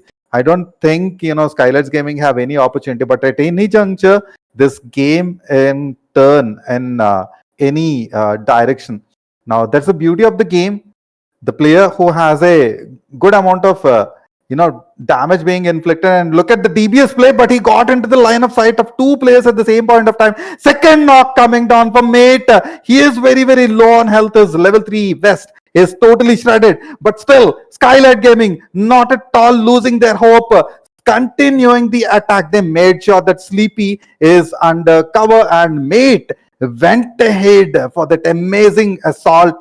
On the other corner, even GSM has sent 2 of their assaulters, kept one of their player in the behind, and looks like right now they are getting revived. That could have been a moment for them to rush down and finish up the fight, but they did not want to overcome it. So it becomes quite crucial for Steely to stay concealed till the end and make sure that SKYLIGHTZ Gaming's players from SKYLIGHTZ Gaming are being flushed out. So the second assault, it may not fare well as happened in the beginning. Now it's up to Sleepy, but Steely getting taken down. Mate on the other side. That should be a chicken din. Oh my goodness. I don't think Raider, neither you or I expected this result. And nobody did. Nobody did expect this kind of play coming in. I mean, what a choke that was. Sorry for my words, guys, but yes, GSM, you choked. Like it was a 2v4 situation coming in, and Yep. exactly a 2v4 outcome came in. Not even a single guy of Team Eblipse was taken down at the end. All the two players were surviving, and eventually the whole team of GSM just got wiped out. I thought for a moment that they have got the back-end covers in their favor. They have got the zone advantage. They should have From played Steely. safer if they know that they have already True. lost their two good players. But still, they choked. I mean, this was not good, man. This was not good. But for a fact, GSM is there in the top two position. That means they're going to get somewhere around 15 points in their favor, because 6 positions and also 9 or 10 eliminations were there from their perspective. So I believe that is going to put them at a safer spot in the leaderboard. But to be honest, I'm not happy about it, guys, because yes, GSM had the potential. GSM had the momentum at that point to just completely change the game, but eventually they just, I guess, got wiped out. On the hindsight, if I talk about Team Abrams here, or should I say SKYLIGHTZ for now, they have got at least 25 points in their favor, and hands down, what a beautiful momentum coming in from the corner. Because if you guys remember, like from past 3 matches, they have not been able to perform, and in this particular matchup, they have outshined. They have got 27 points actually. Wow. Interesting. They have got 27 amazing points in their favor. GSM on the other corner, 16 points for them as well. Guys, they could have taken down the 10 position points. They could have taken down somewhere around 28 points in their favor. But yeah, it all is out of equation for now. Deadeye guys with 10 points as well. See, GSM was completely denied the opportunity, and Raider kind of like I felt like it was a repetition of the previous Sanhok match where IHC denied the opportunity of win towards the other team. And right now, Skylight Gaming kind of sort of did the same for GSM. Now, their two players, Mate and I forgot the name, Mate and the other guy. You know, it's PP. a very nice play from these two players while covering each other. Now that's where the coordination comes into place, and very well coordinated attack both the times. In the first assault, Mate managed to take down he managed to take down 3 members. Just that the third member from GSM was left out with only 30-40 health. But then again, PUBG Mobile, as we all know, expect the unexpected. The game can turn in any of the player. So that's what happened in the later stages as well. Also, the initial fights were quite interesting to watch. I was under the impression that Liquid might jump out of the window, but something else happened with him, or else he had a different setup plan. Even down here, if you see T24, look at that fantastic nade. A knock and also a very good amount of damage.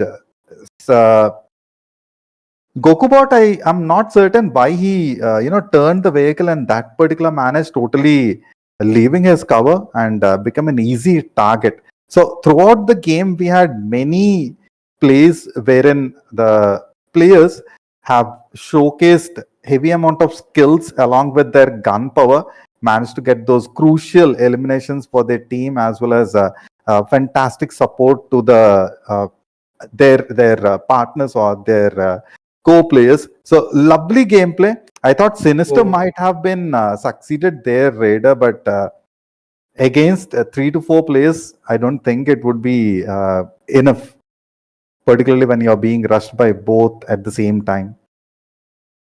Yeah, I mean, when you have a 1v4 situation, definitely that DBs can help you out, but only if you have multiple angles to play with. And if you have a players coming in a straight line, maybe things can backfire, and that's exactly what happened. And also at this moment where Team Deadeye was trying to fight back against Team Abrams, I thought for a second that maybe SKYLIGHTZ is just going to get taken down, but as SKYLIGHTZ pull up their socks and eventually they were able to outperform. But this guy, I mean, what a play that came in from their perspective.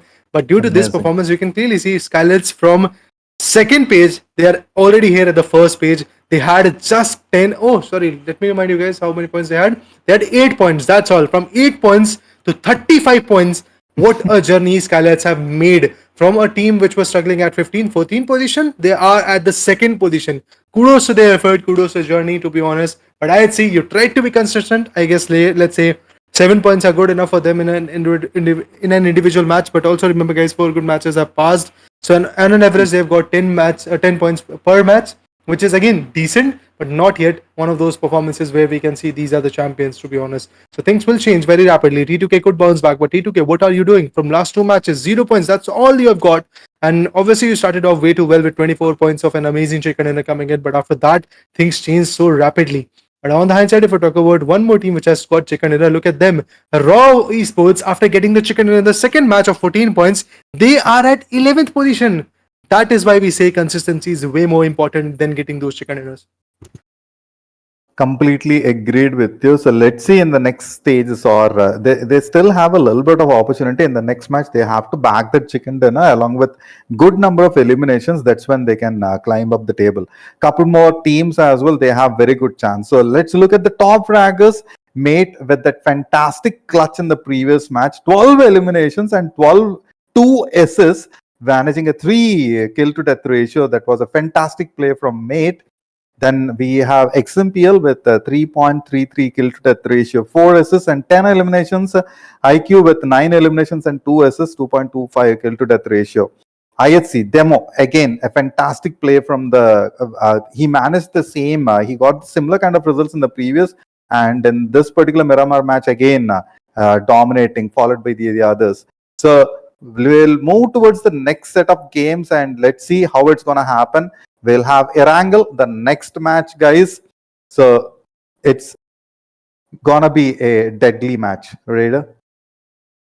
Quite a fatal one, to be honest, because that will be the one last rodeo for this particular day of the semi-finale. Remember, just the first day is going on for now, and yeah, things will change very rapidly, to be honest, because we do have quite a few days to go with, and eventually, as soon as the last day is going to come, at that point, you will see a very decisive play coming in from quite a few teams. But to be honest, for now, yes, the combination is looking quite good. We have seen a lot of teams overthrowing each other, and at the other point, if we talk about the consistency, I can't say that one particular team is very consistent. But after a quick short break, we'll get to see will there be a consistent approach from said teams or not in the map of Erangel, to be precise.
Well, guys, we are finally back for the one last story of this particular day of semi-finale. This is the first day of the semi-finals. We are talking about Group B. Group A's matches are already done and dusted. It started at 10:30 a.m. if I'm not wrong, and wrapped up at approximately 2:30 p.m. So if you guys have missed that particular stream, you can watch it. And also tomorrow, once again, we are going to start off the stream number 8, or should I say group number A matches in particular stream at 10:30 a.m. as well. So mark your calendars for that, mark your alarms, and mark your calendars as well for the overall view of how the game is going to go. But for now, let's talk about the Group B.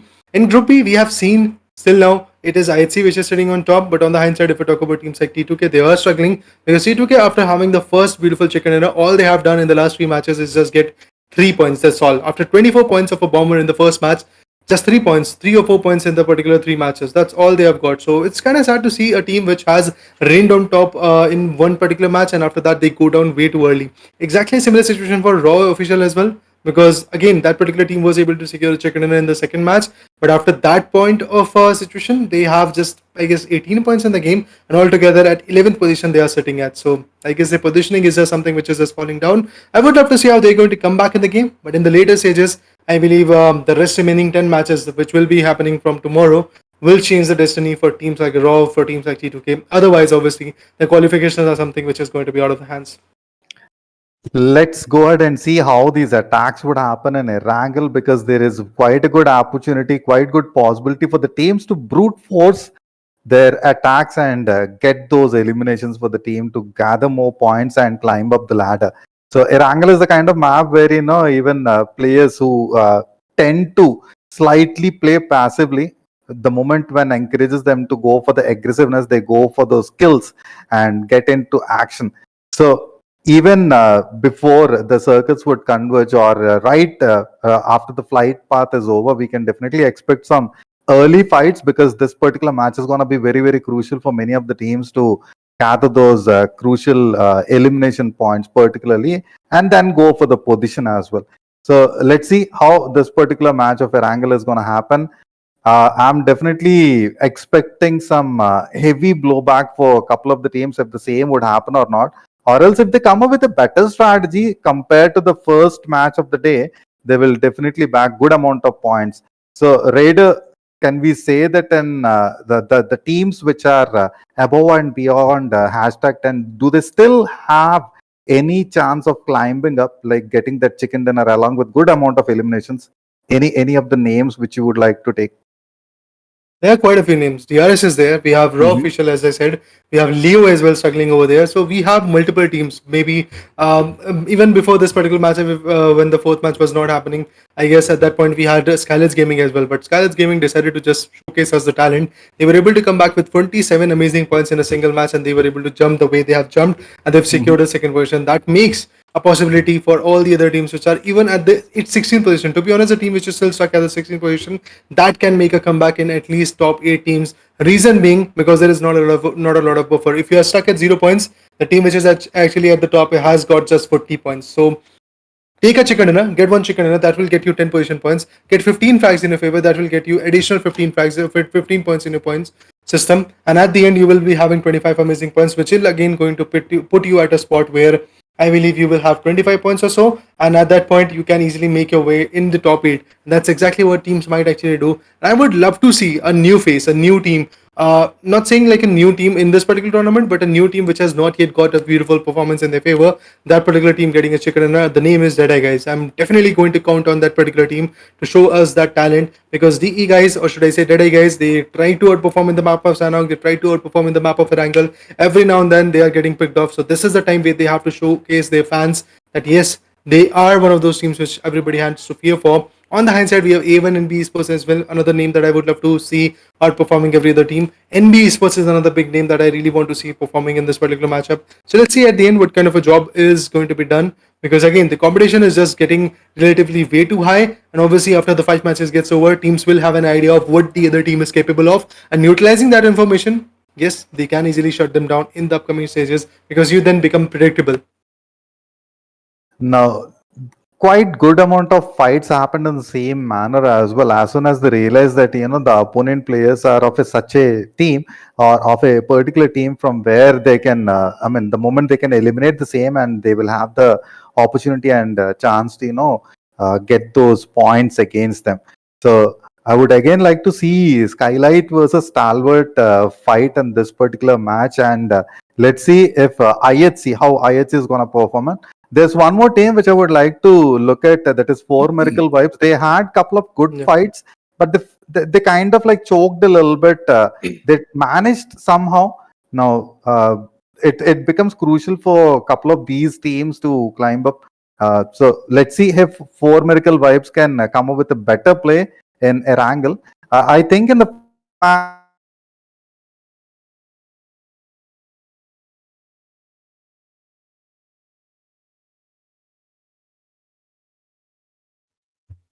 what about Raw? Yeah.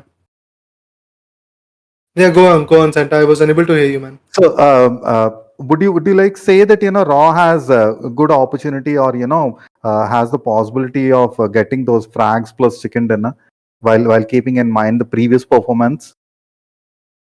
They definitely have the potential. That's what I'm going to agree on. But the fact is, like as you said, the last words of your conversation, your question was like, do you agree on that particular situation after seeing their performance? So that is one thing which is again going to make me nervous, because again the performance was not that optimum, but still not that bad as well. So they are there in the game. That is particularly the best part, that they have shown their stances here and there. Players like Praveen, players like Jiggle, players like that have the potential. Players like Malik as well. They have the potential from Raw official who can easily shut down the team. Earlier they were renowned by another Nog that was high voltage, but for now there are some other teams coming in, some other players coming in and playing for high voltage, and Raw official has undertaken the players of team high voltage. That was the previous player, to be honest. And yes, they have the synergy, so there's nothing new about them. But the only thing that is not working out is, I guess, there is nothing new when it comes to, I guess, the formation of the particular team. But eventually there is one thing that is new, and is the different tournaments that they're trying to fight back with. So it will take a little bit of a time period to just adjust with, and then eventually we will be bouncing back in the game. But for now, guys, a quick rehost has happened, so we'll take a quick short break, and we'll be back with the particular confirmation of the match, and also with the flight path as well.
Well, alright, guys, after a quick short break, indeed, yes, the lobby has been re-hosted and we are finally back in the meta as well. My name is Rita, along with me, we do have Santa on desk, and definitely we're going to enjoy one last rodeo of this particular matchup.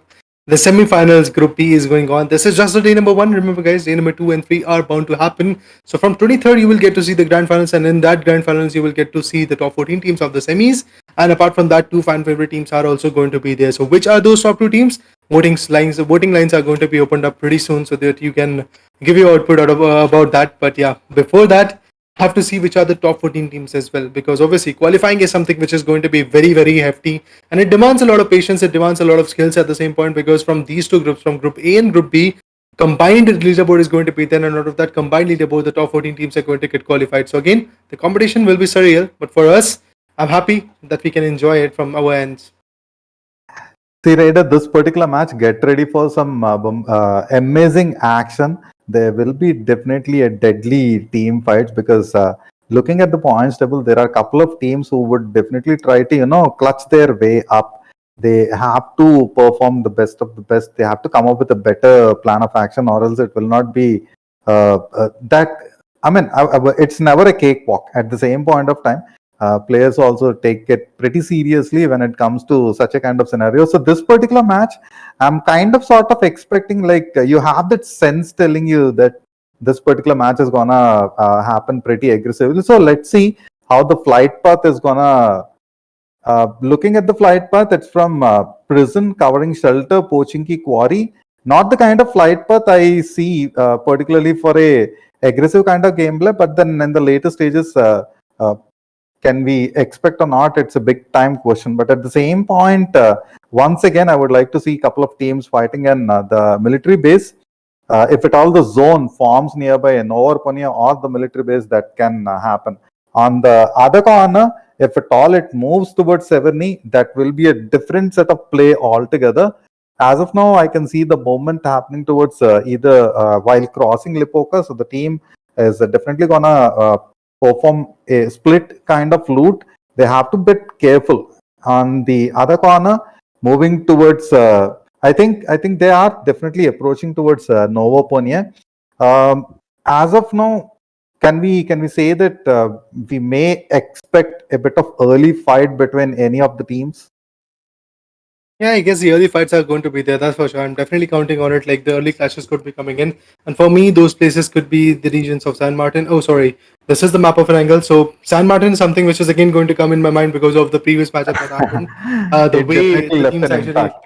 Yeah, definitely. That impression was so amazing. But on the hindsight, yes, coming back to the fact of clashes, I do believe the clashes are going to be there pretty close to the vicinity of, let's say, Rozok and Water City. At that point, the clashes would be coming in. Apart from that, while the rotations will be coming in, maybe Asna Poliana could be the heart of that clash. But we already have a clash coming in, and at this point, it is IHC, and they are fighting beyond and above with the team known as Venom Deadies. Look at those nades and the barrage of utilities that are getting tapped up. And due to the fact that these guys from Team IHC does not have the right amount of vest helmets and stuff like that, it is again going to impact a lot. But when it dies, they do know multiple utils are going to get utilized. They spotted a player, they could have taken him down, has got the S12K in his hand. He's waiting for eagerly for somebody to push forward. If anyone pushes at this point, he can take him down. 16 teams, 64 players. That means every single team is still there, trying to fight, trying to retaliate, but Alex completely bails out from the scenario. Or maybe he's going to push here. Oh yeah, he pushes. He is pushing. Alex, the most aggressive player from IHC, is going to push here. And maybe in the Milta factory region, the things will change. But Alex's HP is already way too low.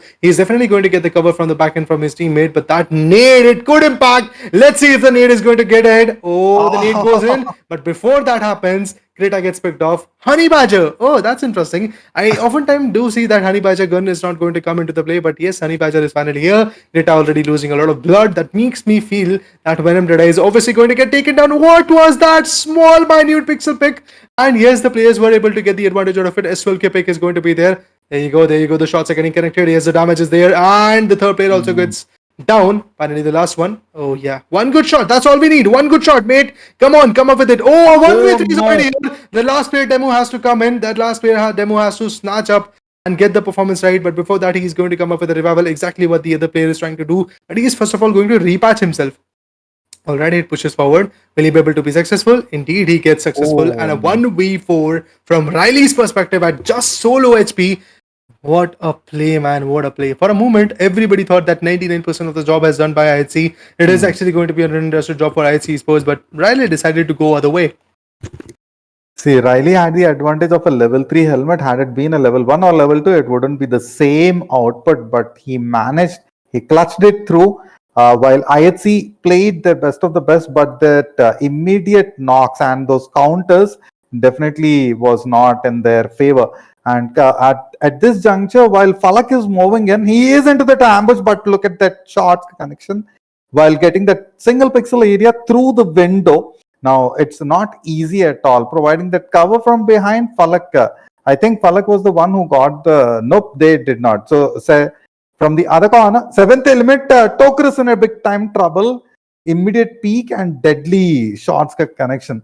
Got heavily punished by the player. Now, GokuBot has to clutch his way through so that, he has to revive the player. But meanwhile, inflicting that heavy damage on the other corner as well. Roy Esports moving into that position, they know for the fact that they can get these eliminations done, but they're primarily focusing on reviving the player. As soon as they patch themselves up or recover from the scenario, they will get into the fight. But meanwhile, there is one more team who is moving into the same position. So a chaotic kind of scenario forming up nearby the farm. Now, 7th element, T24 will get heavily surprised. There we go. That's what I've been talking about. Now, Sleepy quite sneakily taking, but then the kill being taken away by the opponent team, man. So Roy Sports have backed that kill. Now Sleepy would be quite furious. GokuBot with the frag grenades have definitely inflicted heavy amount of damage, but is not getting ready to enter the compound. As soon as he gets in, GokuBot also getting heavily punished. On the other corner, Tokoros is the last man standing from the team. Can he be able to perform that clutch? But SKYLIGHTZ Gaming moving in. Assassin going for the assassination. Raider, what is this chaos, man?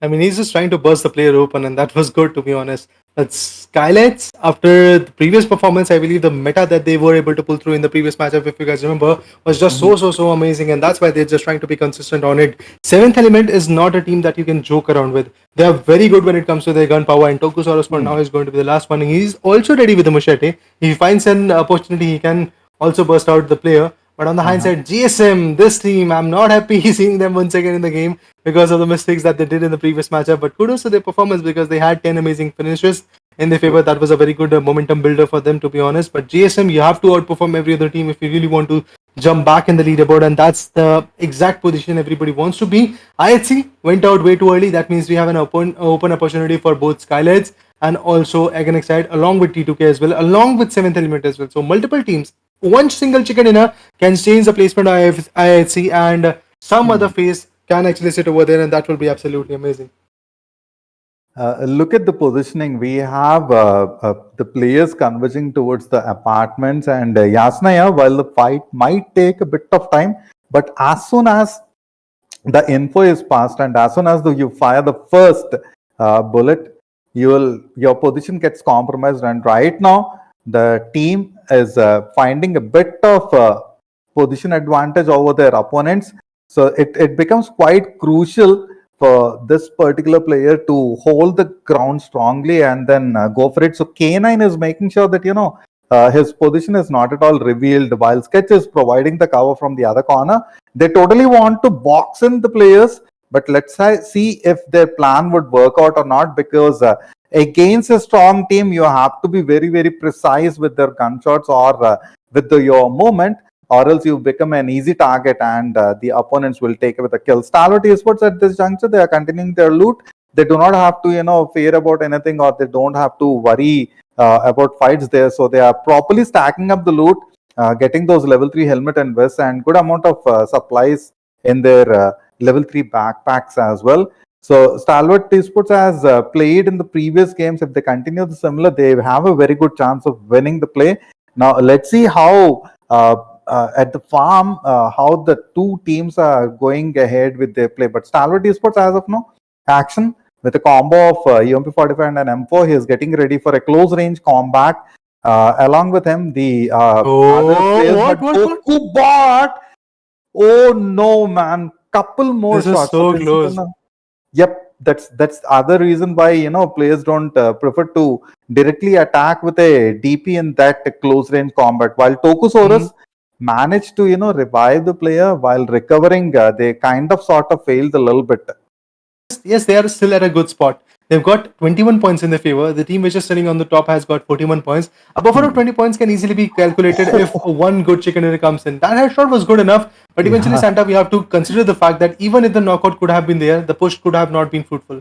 Because again, True. when you were pushing at that particular time period, it would obviously take some kind of time, even if you are pushing through a car. And at that point, the revival could have come in, the players would have been ready, and the parameter, or should I say, the defensive parameter would have been set up. And at that point, the knockout could have been delivered. But Desert, what a play, man! The headshots coming in, and look at Desert. He might be pushing forward pretty soon, which can in turn turn in a very good third-party situation coming in. And Desert, it does feel like that he's going to push forward pretty soon. On the other side, the other players are also waiting very patiently if something like that is going to happen. We have Zero, we have Desert from MABETEX Esports, and that's why MABETEX Esports is one of those teams which is kind of feared in their own region because of the, I guess, long range peaks that they do come up with. That was just so on point.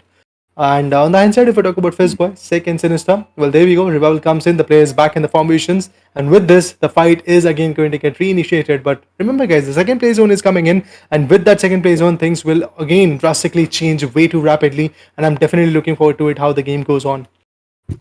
See, while Leo is getting ready to flank out of the position, they understood the fact that they are getting flanked from the other corner, and Falak has a very good position. Look at that spray, fantastically connecting those Karel shots, immediately changing his focus. But Falak is also compromised. Him taking those that heavy amount of damage, had it been other one more bullet onto him, he would have gotten knocked out. Tokusaurus, meanwhile, completely concealed, not at all revealing his position. Action and Tops both are trying to find out, but Tops completely exposed. That gave a huge advantage. Tokusaurus will definitely back this kill. That's a huge kill for Seventh Element. And right now they have to move out, have to reposition themselves. Assassin directly in the line of sight. What a fantastic grenade from Bot 99. Assassin getting assassinated. Stalwart Esports is completely dominating the scenario. Very low on health, and that final grenade connection, and that's where Stalwart Esports climbing up the ladder, and very good amount of points gathered as well. So while they have a bit of disadvantage, while Seventh Element has a bit of disadvantage, only one of their players left out. Now have to see, but no, I hate being denied the opportunity. Leo bagging up with those kills. Liquid from the other corner. Good amount of damage being dealt, and fantastically covering their team members as well, Raider. One more loss, one more takedown, one more fatality that is coming in at this point. Is that so amazing? Liquid yet out, and on the other corner we have Slipknot also still surviving for now. But let's see at the end what kind of implication that is going to bring to the table.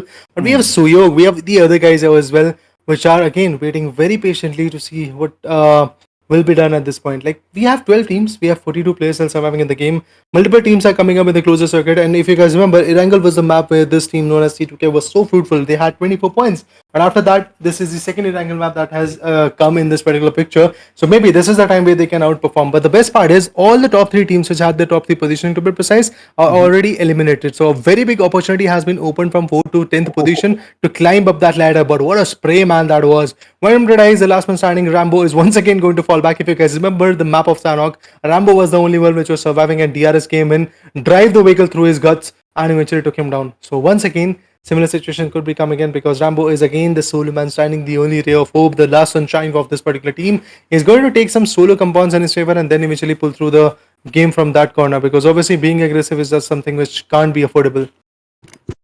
Let's just hope that Rambo is gonna get a couple of supplies in that building. Otherwise, his inventory is looking very weak. And look at the circle which is forming.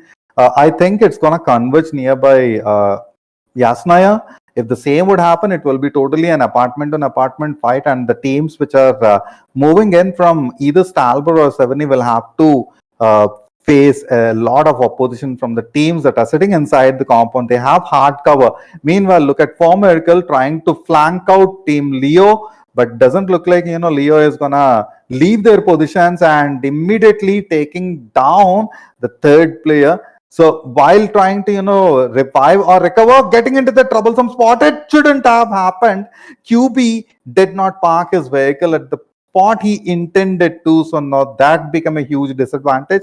And Leo, meanwhile, turning the odds in their favor, they were completely compromised. They were completely surrounded by the team. But the last man standing, Yatayuta, the ladder. Will he be able to back those kills or not? Only time would say the same. But there we go, another knock. Meanwhile, team revived themselves. So 4 Miracle still has a chance to take out Yadayota. Unable to patch himself up, but look at the drop shot. Fantastic. Quite unfortunate, man. It's a lovely clutch which could have happened. But then, Baron denied the opportunity for him. That's P.M NST vibes. The situation demands, and eventually, whenever the comeback is needed, this team is going to bounce back, and that's exactly what they're trying to do. P.M NST vibes, what a play from their corner. 7 amazing eliminations. Yes, their few members have been knocked out, but eventually, knockout is something which is far more good when we talk about in terms of a team getting eliminated. So yes, it's kind of a good situation for them. If I talk about T2K, yes, they're also struggling. They had to fall back because DRS was there, stopping every single movement that was coming in from T2K. But now T2K have also got an idea. But we do have another circles coming in. Maybe that's MABETEX, if I'm not wrong. That's what I'm predicting by the circle colors that I can see on the particular mini map. It could be MABETEX, and if MABETEX is there, yeah, I believe. let's see. Oh yeah, it is MABETEX. That's interesting.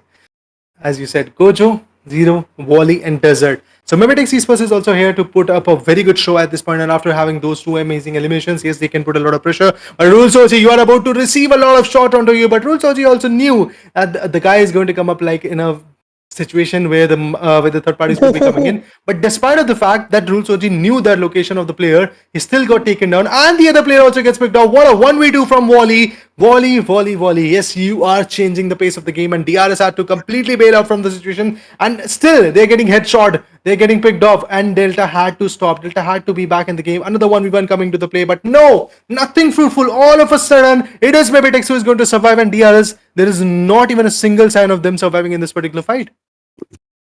The speed with which these two teams got eliminated is totally surprising. You said correctly, MABETEX will have a huge advantage in the play. They moved in from the high ground while managing to keep themselves covered, but the fight is not yet over. From the low ground, while getting those cheeky shots in place, I don't think T2K may be able to take any of those knocks. They may inflict amount of damage, but at the same point, getting that knock or kill wouldn't be that easy. On the other corner, I can see that the apartment fights are in place. T2K in bit of trouble. Couple more headshots, the player could have been taken out of the fight, but managed to survive.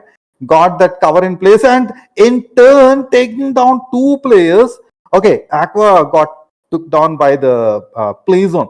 So GSM in a tight position. They are getting surrounded from both the sides. Now is the position where they have to throw the grenade, but wanted to directly assault. Now it is all about the DBS play. So Memo also down to the knees. It's lost up to Steely to take care of the team, but I don't think he will get that opportunity. Meanwhile, the kills are getting confirmed.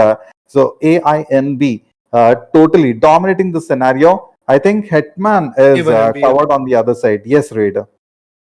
Yeah, definitely. Even NB Esports is struggling for now, but they have got 3 amazing finishes, which is again a very good, should I say, opening for now. And if you have this kind of domination in the latest stages as well, it will be absolutely amazing. I mean, we were talking about this in the caster deck that there is a potential of these kind of teams trying to perform and trying to come back in the game, and that's exactly what they're trying to come back with. We can clearly see even in Esports, after having these 3 amazing finishes, they have stepped up from the 13th-14th position to the 11th position. And the worst part is, Raw Official, who had the previous chicken in the Miramar, is now at the 13th position. Where else you are going to go? Like maybe at 15th position?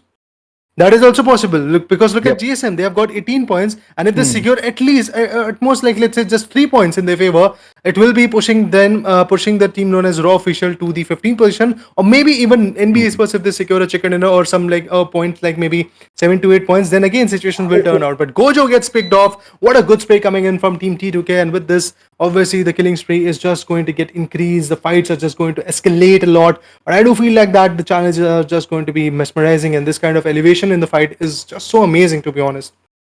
T2K right now, they are clutching their way forward. They know for the fact that MABETEX has very good advantageous position. They have the high ground, but then XMPL back to back annihilating the lineup, man. Not at all leaving them the opportunity to get comfortable in the position they are standing. So it's up to Wally. Is it Wally or Molly? Wally. It's up to Wally, and XMPL has been taunting him from quite some time. But Wally right now, that jiggle spray.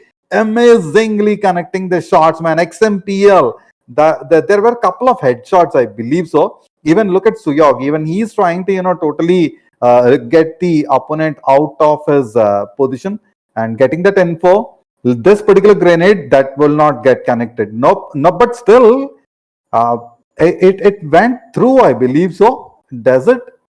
Tried, managed, but jiggling upward down the hill is not going to happen. And T2K, this was the first clutch from their end, I believe, or maybe this is the first time they have engaged into a fight and getting it through. So slowly the circle is forming right in between the Mansion and Yasnaya Polyana. A lot of open grounds, Raider. Hardly there are a couple of compounds where you can take a bit of cover. Otherwise, it's in a totally open area.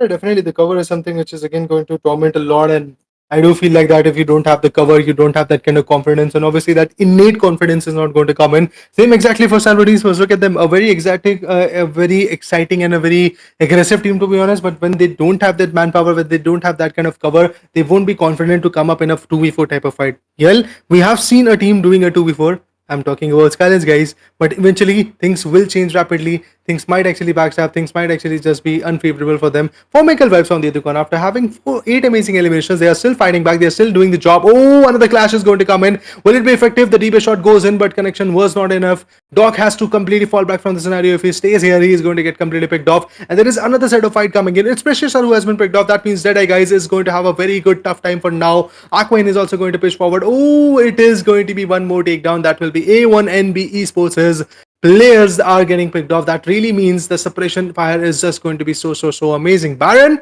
after having 4 amazing eliminations, he's still there. He's still fighting. He has to repatch himself first of all so that he can be back in the game. On the hindsight, Aqua just does not have even a single frag for now. He has to have those amazing finishes. He has to have those amazing kills in his favor. Before that happens, Baron gets another one for Aqua. And with that, the team has secured 9 amazing eliminations. They are in the top 9. What more do you really need from them? Because yes, team for Michael Vibes is very close to having a beautiful chicken dinner. If they're consistent with it, that will be massive. Baron finds another one. What a vehicle burst that was. And indeed, from the other corner, there is new player who is already getting picked off. Look at the sprays that are coming in. And I believe the last man standing is also going to get picked off. The third man, to be precise, has been picked off. That indeed the team known as Deadeye, guys, is just surviving with the last player. The name is new player. Will he be old enough to completely shut down the perspectives or not? That's what we have to look into.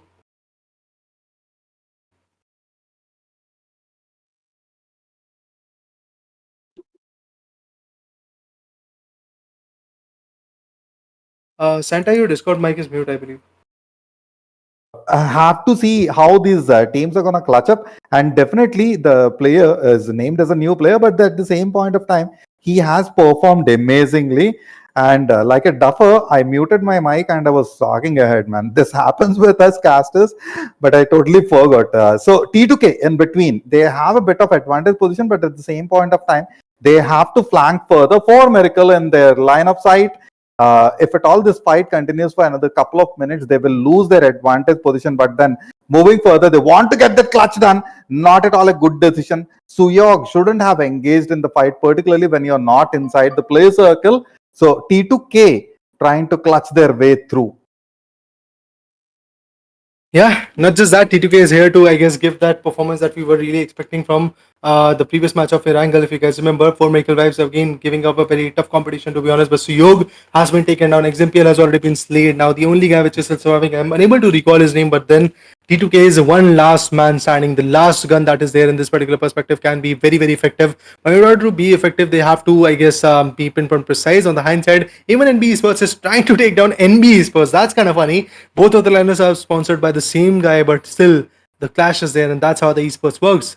And for now, it is again going to be a very competitive scenario for them. For Michael Vibes again retaliates, and at this time they are going to take down the players of STALWART Esports. But STALWART is not going to go without giving competition. There you go. IC picks 1, and IC is going to come up with a revival pretty soon. I believe the revival could be coming in, but before that happens, Rock is also going to be in a closer circuit. That eliminations, my friend, is going to be very devastating. But even in B's, Hitman has been picked off. Akaze gets also traded off. We have multiple teams getting taken down at this point. Oh, 3 good players of Team A and B has already been taken down. The last few players which are still surviving are over there. Some nades are also going to get utilized. Sketch already low on his HP, but he's still fighting. Sek is over there with some D-base shots. Yes, indeed, the D-base shots are getting connected. The Molos are being there. Oh man, one more player from team 4 Michael Wives is also getting taken down. 4 Michael Wives as a whole has been eliminated. Was not expecting that. 13 eliminations at 9th position. That means already 13 points is going to get credited for that particular team. But look at this situation that the players are suffering from. NB Esports, what more can you do? We really wanted to see a very big play coming from NB Esports' perspective. All the players have been already knocked out.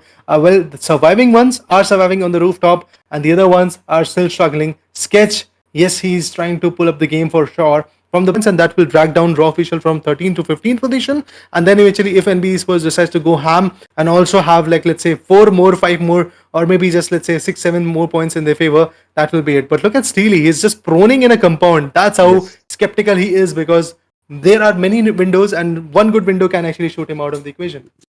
I never liked that building radar because, as soon as you stand up, you get completely exposed, and at any juncture, you may get taken down. Right now, T2K kind of like taking an upper hand over STALWART, who has the manpower, but they are also slightly surrounded from both the corners. They know for the fact that they have to conquer the scenario, but kind of sort of IC totally got exposed. I think it was either from GSM, or I think it was the player who was sitting inside the compound, or from the terrace top. Venom Deadies in between Rambo, the last man standing. He has to travel a lot. He knows for the fact that, seventh element Tokusaurus is in his path.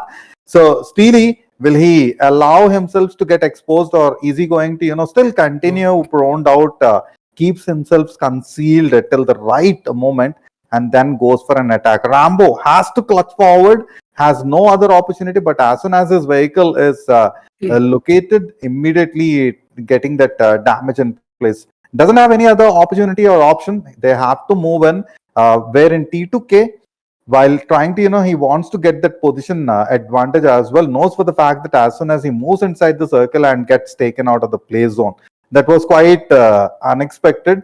Looks like the player wanted to go for a heel battle kind of scenario that didn't work out on his favor.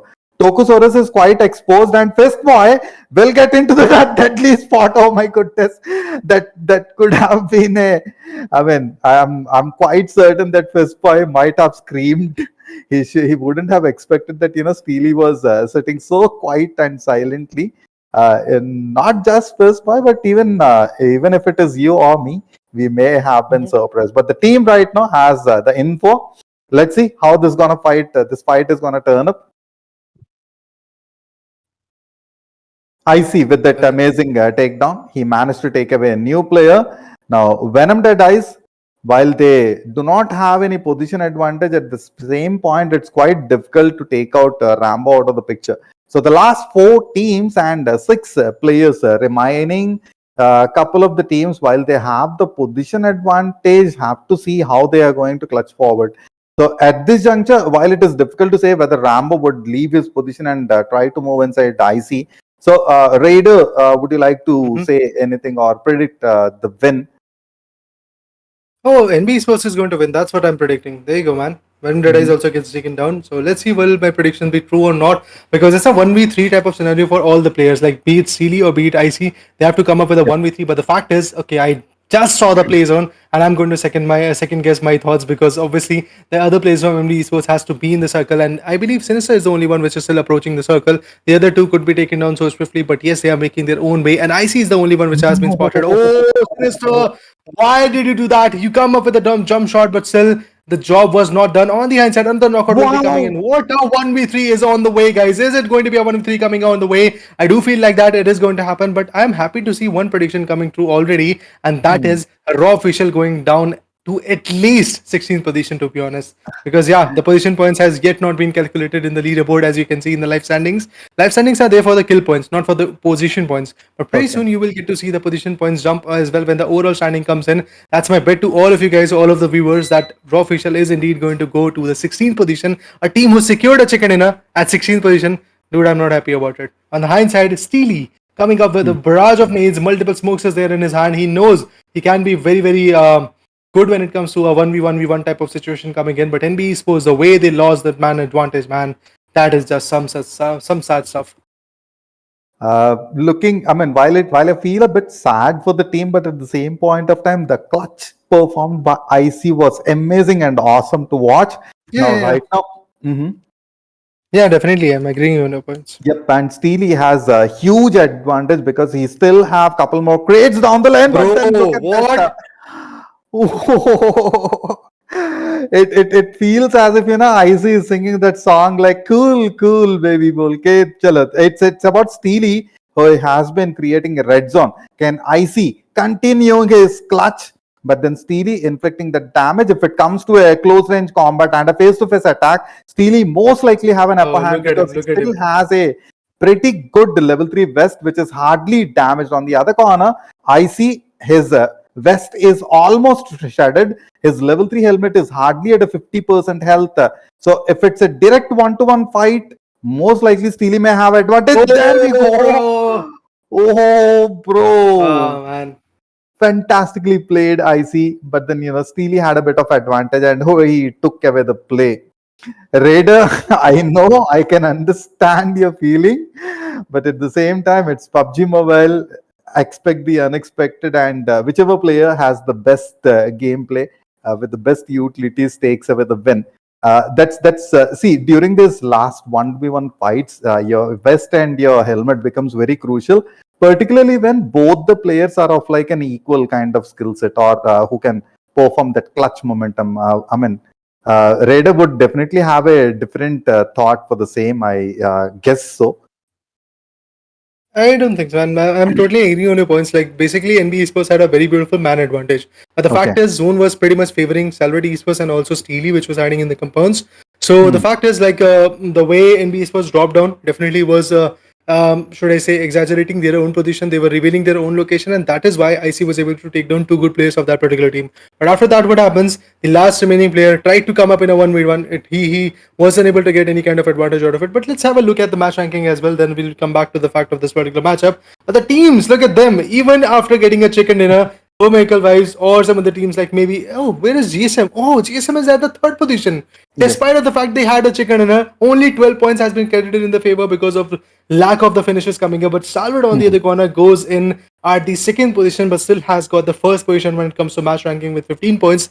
For Michael Vibes going out way too early, guys. Remember, not even in the top 8 teams was this particular team, but still, for Michael Vibes survives till the second position in the match ranking. That's how chaotic were they. And due to this kind of a play, look at the other guys. All they have got is just 3, 2, 4, 5 finishes. That's all. 14 eliminations is huge, man. Like they clutch their way through. That's what we have been waiting for us for the fights as well. GSM with those 2 eliminations, but still they managed to get the position points and standing with 12 total points at #3. Then we have NBES at #4, 5 elimination points and 5 position points in total, 10 for them. I kind of thought that they may get the chicken dinner, but even the players did not expect the same, the kind of result which happened. Followed by the other teams, still, when I looked at T2K playing, I kind of felt like, they like both that same happened for Seventh Element as well, and T2K and Seventh Element together. I thought like they had a pretty good chance towards the fights, but somewhat changed. Venom Esports, Venom in the beginning, I felt as if Deadeyes might get eliminated in this particular scenario, particularly when the like bombardment of either the molly or the grenades happened. That's where I felt Raider that they had a huge disadvantage. But look at this fight, man. Those S12K shots and the health hardly at 1 HP. Gokubot, while tried his best, looks like he slightly took a bit of miscalculation and that became a huge disadvantage. And Tokusaurus, his patience definitely fared well. Assassin with those fantastic grenades, but at the same point, he got taken down by a lovely nade.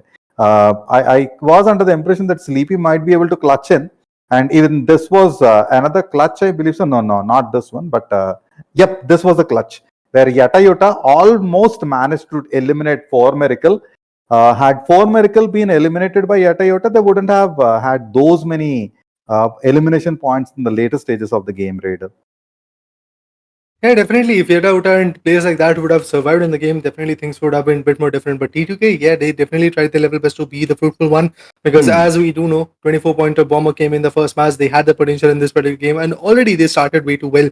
But for Yep. Michael Vibes, I was so impressed to see the way they formulated their aggression. Every single team was getting picked up by them. I guess they had 14 finishes. That means at least, I believe, uh, 4 or 5 squads have been taken Yes. down by these guys and eventually impacted those squads, to be honest. But in the later stages, when we talk about STALWART Esports, IC had a beautiful control of the game, to be honest. He made the way to a beautiful glorified second position, to be honest. Yes, the chicken dinner didn't came in, but to be honest, STALWART Esports will be more than happy with the way IC played, and this kind of play is absolutely impressive, to be honest. He's actually on the verge of getting the chicken dinner, but look at these 1v2s that he was able to come up with. This was just so on point and, to be honest, so precise. But after Yep. that, shotgun play that he was trying to pull off, a beautiful DBS got connected, because again, you are coming out a small window, coming out Yep. from a small window, and you're peeking out in a very open area. So Yes. that actually impacted a lot of, I guess, aim precision and stuff like that. IHC had the beautiful control, and still they have got the 41 points in their particular favor. But remember, guys, just 1 point had came in IHC's perspective in this particular matchup, but they're still on top. SKYLIGHTZ Gaming 39 points, exactly, still sitting on the second position. STALWART had a massive jump with 38 points, and T2K drops down to fourth position with 34. GSM, again, the team which was at the 16th position, guys, remember, answering to your question as well, Santa, the team Hmm. which was at the 16th position, now they are in the top 5 just because of a good chicken dinner, and that too Yes. with not a lot of massive points. Remember, they had only 12 points of a chicken dinner. What if they had a Hmm. 25 pointer, or 20 pointer, or 30 pointer chicken dinner? Then they would have snatched the position of IHC as well, I guess. True. That's a huge margin which they have covered. And like beginning, before the match, I mentioned the same, that if you remember, this match is going to be very crucial and tough for many of the teams. They outperformed their opponents, and they climbed up the ladder. Now, when you have to clutch your way through the points table, it becomes very crucial to get those sweet elimination points, and that's what these teams have did. Uh, Now, this was today's standing. Now, let's see how the next set of matches or the future matches which happen, and if we have a different team which is gonna outperform these teams and climb up. So again, it was an amazing day today, and the overall standings showcases the picture. The fantastic fights which we have noticed, let it be the fights in Erangel or the sneaky plays which have been performed in Sanhok. Talking about the top fraggers, XMPL still standing tall with 3 kill to death ratio, 6 assists and 12 eliminations, followed by Mate with 12 eliminations, 2 assists, kill to death ratio of 2.40. ICE with that amazing final clutch, man. 11 eliminations and 5 assists, 2.20 KD. Then we have IQ with 9 eliminations and 3 assists, 1.8. Wally, also, I remember the high ground advantage which Wally maintained, even the farm fight which he has managed to get through. 9 elimination, 5 assists, 1.8 KD. XMPL definitely standing tall and dominating the other players in the matter of top fragger. So let's see. These were the matches for today. How did you feel, Raider, throughout the day? I was kind of, let's say, filled with joy and also filled with different feelings, to be honest. In some matches, I was so excited to see a 2v4 coming in, but also at the same point, I was so, should I say, maybe let's say, angry as a fan for GSM as well for losing that particular 2v4 fights. I can So this is understand. just the individual feelings that we do have as a caster as well. Like, we have to be unbiased, but at the same point, we have our own feelings. Like, maybe if we see a gameplay that is going south, we want to like, let's say, just pinpoint that this is not something which should have happened. But eventually, guys, we'll take a leave, and tomorrow we'll be back at 10:30 a.m. to see what happens next in the Group A. Till then, guys, peace out. Thank you for joining us. Bye bye.